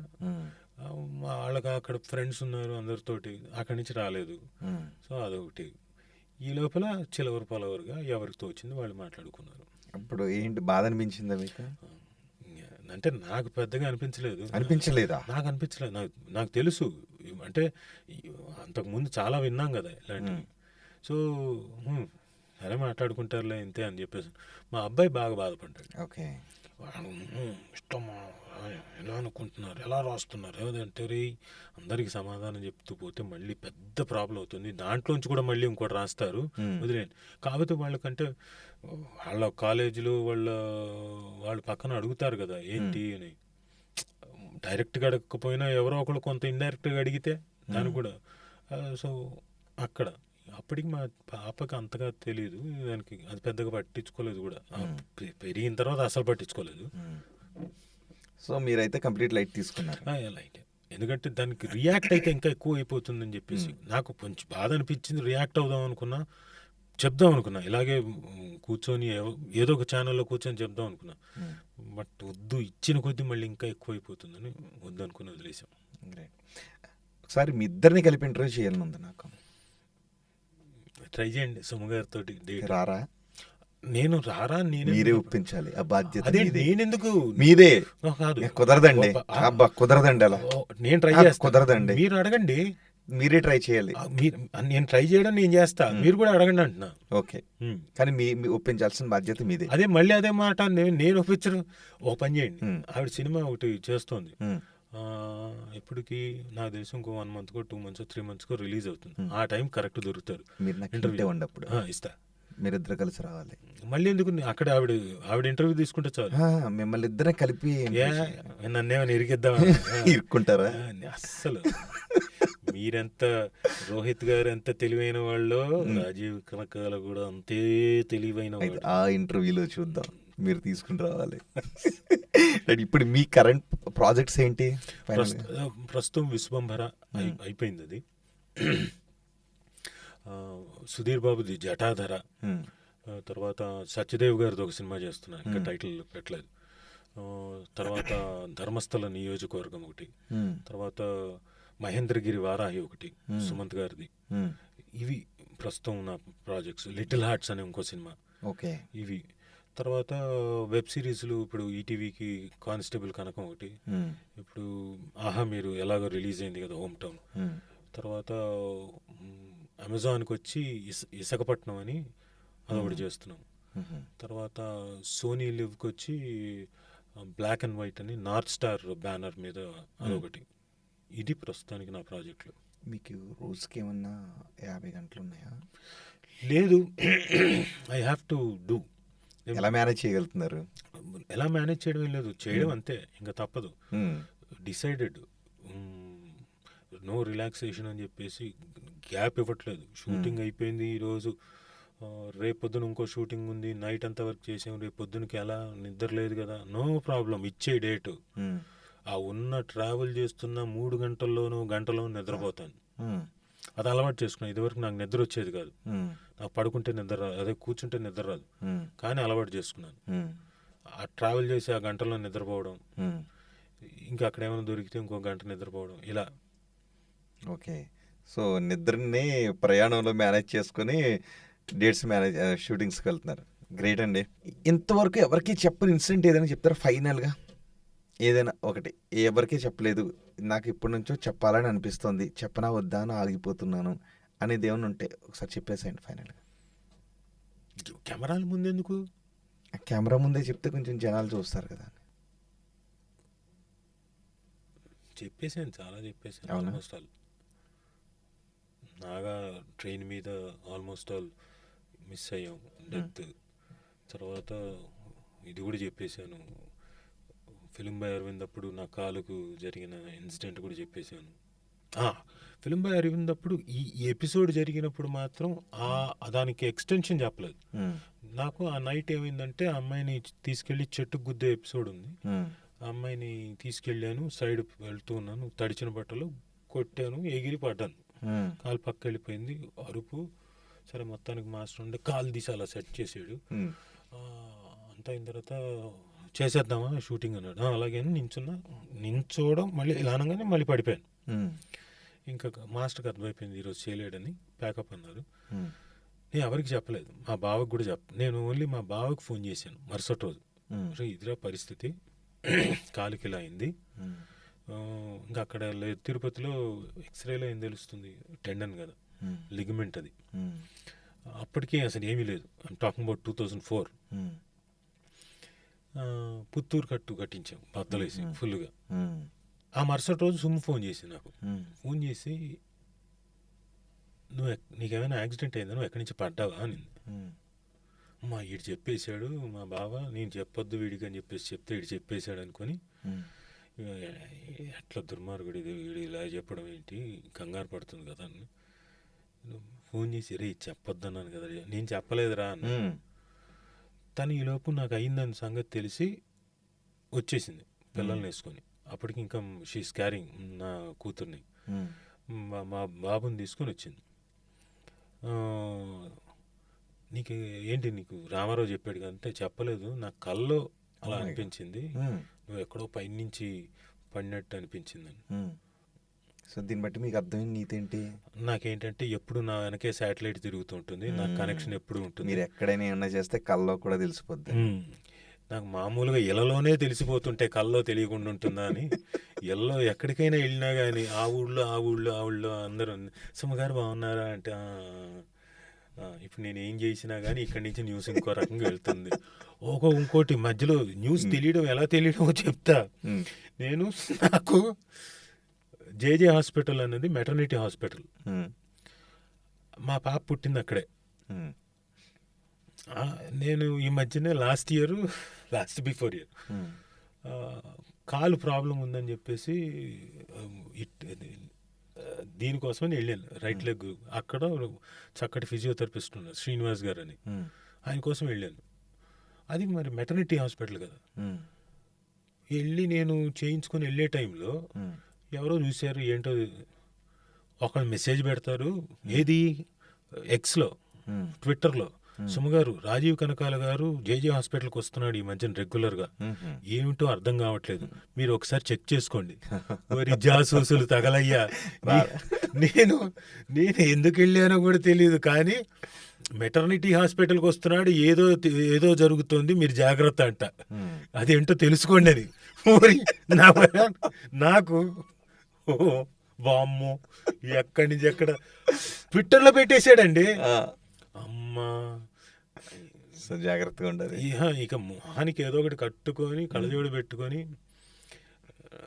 అలా వెళ్తేనే తప్ప కష్టం, లేకపోతే. ఓకే, సుమగారు మీకు బాగా నచ్చేది ఏంటి? తన ఓపిక, తన స్మైల్. పిల్లలకి ఎప్పుడు కావాలన్నా వచ్చి, అమ్మ నువ్వు చేసి పెట్టు, పలాంది నువ్వే చేసి పెట్టు అంటే, ఒకవేళ టైర్డ్ అయిపోయినా కానీ అంత టైర్డ్నెస్లో కూడా అస్సలు టైర్డ్ కాకుండా, ఫీల్ అవ్వకుండా వచ్చి వండి పెడుతుంది. అలాగే తన స్మైల్, ఓపిక. ప్రోగ్రామ్ చేయాలన్నా కానీ టైర్డ్గా ఉండి ఒకే రోజున 2 ప్రోగ్రాంలు చేయాల్సి వస్తుంది. ఒకటి ఎక్కడో షూటింగ్ చేసుకుని ఇంకో చోటుకి వెళ్ళాలి, అంత దాంట్లో కూడా ఓపిక. మీకు వంట వచ్చా? తినడం బాగొచ్చు సార్. నేను టేస్ట్ చేసి చెప్పబట్టి అంత బాగా చేస్తున్నాను. నిజమండి, మీరు పెళ్లి చేసుకోబట్టే ఇన్ని అవకాశాలు కాదా? అవును, జనరల్ అడుగుతున్నా, ఇది కామన్ సెన్స్ క్వశ్చన్. రాజీవ్ కనకాలను పెళ్లి చేసుకోకపోతే సుమ ఎవరినో మలయాళీని పెళ్లి చేసేది. అంతే కదా, వాళ్ళ పేరెంట్స్ ఏం చేస్తారు, ఒక మలయాళీకి ఇచ్చి పెళ్లి చేస్తారు. బాగా చదువుకున్నాడో ఏంటో, పోలీస్ ఆఫీసరో బ్యాంక్ ఆఫీసరో ఇంకోటి, లేకపోతే కొబ్బరి చెట్లు ఎక్కేవాడినో ఎవరు. అంతే అంతే కదా, కేరళ అంతే కదా. అది కాబట్టి ఇచ్చి పెళ్లి చేస్తారు. అప్పుడు ఏమవుతుంది, కేరళకి వెళ్ళిపోయిన తర్వాత ఏం చేస్తుంది, అక్కడ యాక్టింగ్ చేస్తుందా? లేదు కదా, ఆపర్చునిటీ లేదు కదా. సో మీరు టేస్ట్ చేసి చూసి చెప్పబట్టే ఆవిడకి వంటలు బాగా వచ్చాయి.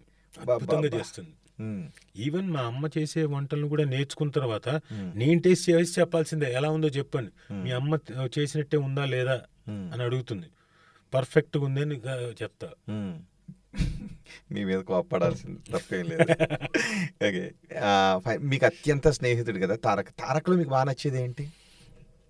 సార్ అతనిలో నచ్చేది అన్నీ నచ్చుతాయి, ఒకటేని కాదు. ఎందుకంటే తన చిన్నపిల్ల చేష్టలు కానివ్వండి, తను అలగడం కానివ్వండి, తను కోప్పడడం కానివ్వండి, అంటే తన ప్రేమ కానీ చూపించడం కానీ, ఫ్రెండ్స్ మీద చూపించే ప్రేమ కానివ్వండి, వంట కానివ్వండి, అన్నీ నచ్చుతాయి. తారక్ ఏ వంట బాగా చేస్తాను? అన్నీ, ఒకటి కాదు. మీకు మటన్ బిర్యానీ చేస్తాడు, మటన్ దమ్ బిర్యానీ అసలు కేక. ఇంకా టేస్ట్ ఇంకో రేంజ్లో ఉంటుంది అసలు.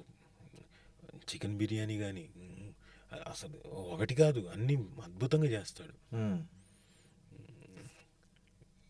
అన్నిటినీ తనకి వండడం బాగొచ్చు.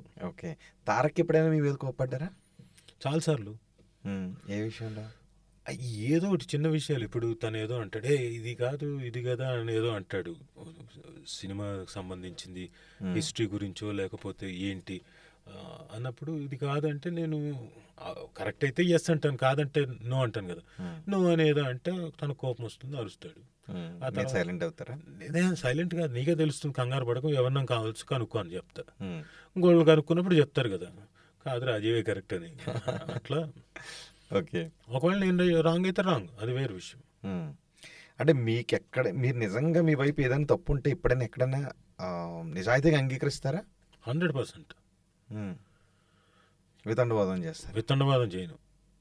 ఒకవేళ బిగినింగ్ చేసినా, మొదలుపెట్టి డిఫెండ్ చేసుకోవడానికి చేసిన ఒక పాయింట్ అయిన తర్వాత నాకు అర్థమైతే నేను నిజంగా తప్పంటే నేను 100% అంగీకరిస్తా. ఓకే, సరే. నెక్స్ట్ ఇంటర్వ్యూలో సుమ్గారిని అడిగితే విషయం ఫైనల్, మీరు యాక్టింగ్ అప్పుడప్పుడు ఈ మామూలు ఆ నటన, డబ్బింగ్ ఇవి కాకుండా సాంగ్స్ పాడతారా మీరు? 1-2 మాత్రమే, అవి కూడా ఎందుకంటే ఈ ఆడపిల్లల్ని ఇంప్రెస్ చేయడానికే. అందులో సుమన్ ఇంప్రెస్ చేయడానికి ఒకటి నేర్చుకున్నాను. ఏంటది? అదే ఒకటి, కమ్మని నీ ప్రేమ లేఖనే రాసింది హృదయమే, ప్రియతమా నీ వచ్చట కుశలమా నే నిచట కుశలమే. ఇది బాగా ప్రాక్టీస్ చేశా కాబట్టి ఇది బాగానే పాడతాను. ఇంకా కొన్ని కూడా ఉన్నాయి, హిందీ సాంగ్స్ కూడా. తెలుగు పాడండి. చెప్తున్నా, ఈ మధ్యన కదా ఇప్పుడు ఇది ఈ మధ్యన ఏంటి, దాదాపుగా 16-17 ఏళ్ళు అయిపోలే, 20 ఏళ్ళు. మీరు ప్రేమలో ఉన్నప్పుడు నేను అడుగుతుంటా, మీరు ప్రేమలో ఉన్నప్పుడు ఇంప్రెస్ చేయడానికి ఏ పాట పాడేవారు? ఇదేనా? కమల్ హాసన్ గారి సినిమా గుణాలోంచి, అంతే. సో ఆవిడేం పాట పాడేవారు మీకోసం? ఆవిడేం పాట పాడలేదు. పాట పాడితే మలయాళం పాట పాడాలి, మనకేం అర్థం కాదు. నా పరిస్థితి ఇలాగే ఉండింది, ఇలాంటి ఎక్స్ప్రెషనే. కేరళ వెళ్ళినప్పుడు నేను, మా అమ్మ, మా చెల్లెళ్ళు పెళ్ళైన తర్వాత 3 వెళ్ళాం. 3 తెలుగు వాళ్ళం, తెలుగు తప్ప ఇంకేం రాదు. మా అమ్మ చెల్లెలు కూడా లోపల ఉన్నారు సుమతో పాటు. సుమ లోపల ఉంది, నేనేం బయట కూర్చున్నా, రెడీగా కూర్చున్నా. వీళ్ళు మొత్తం అంతా ఫ్యామిలీ మెంబర్స్ అందరు ఉంటారు కదా, అక్కడి నుంచి ఇక్కడి నుంచి అందరూ వచ్చారు. అందరూ 80+, ఒక్కొక్కరు వాళ్ళు అక్కడ ఏజ్ బ్రహ్మాండంగా చాలా బాగా హెల్దీగా ఉంటారు. వచ్చారు, వస్తే నేను కూర్చుంటే వచ్చి పక్కన కూర్చొని అంటున్నాడు.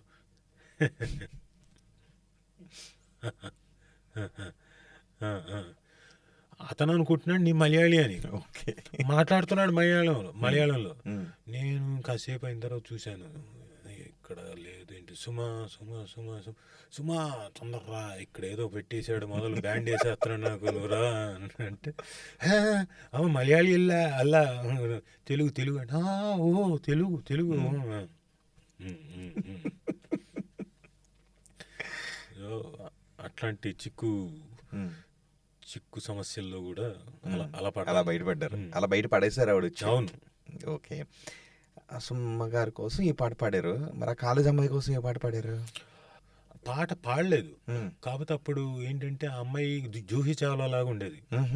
అందుకని అప్పుడు ఆ కయామత్ సే కయామత్ తక్ సినిమా రిలీజ్ అయింది, ఆ పాటలు బాగా ఇష్టం. పాడలేదు. ఏమైనా కవితలు రాసుకున్నారా మీ సొంత? అంతదే లేదు కదా, చెప్పే కదా, అంత లేదు. అంత నాలెడ్జ్ ఉంటే చదువు మీద అంత ఉంటే బోల్డ్ అని రాసేవాడిని, అంత లేదు. అంటే చదువు మీద లేదు కానీ పాప మీద ఉందిగా. పాప మీద చాలా ఉంది.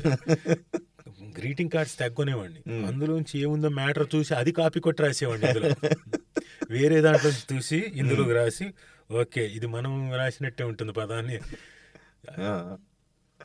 ఆ రోజుల్లోని తెలివితేటలు. అయితే మొత్తం స్కూల్ అంతా ట్రై చేశారు అమ్మాయికి.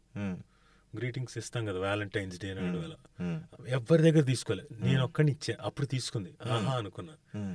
కానీ ఆ తర్వాత మనం ఏం చెప్పలేకపోయాము, భయపడి పారిపోయారు. బెరుకు భయం ఎక్కడో. ఓకే, ఎందుకంటే జూహీ చావ్లా అలా ఉండేదన్నమాట అమ్మాయి. ఓకే, సుమగారు గుర్తుపెట్టుకోండి.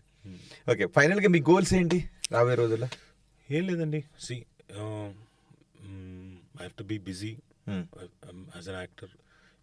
ఇంకా మంచి క్యారెక్టర్స్ చేయాలి, ఇప్పటిదాకా చెయ్యనివి చేస్తూ వెళ్ళాలి, ఇంకా న్యూ క్యారెక్టర్స్ ఎక్స్ప్లోర్ చేయాలి, నాలో ఉన్న టాలెంట్ ఇంకా వెలికి తీయాలి. Now is the learning process. అంటే ఇప్పుడు నాకు కరెక్ట్ అయిన లెర్నింగ్ ప్రాసెస్ స్టార్ట్ అయింది.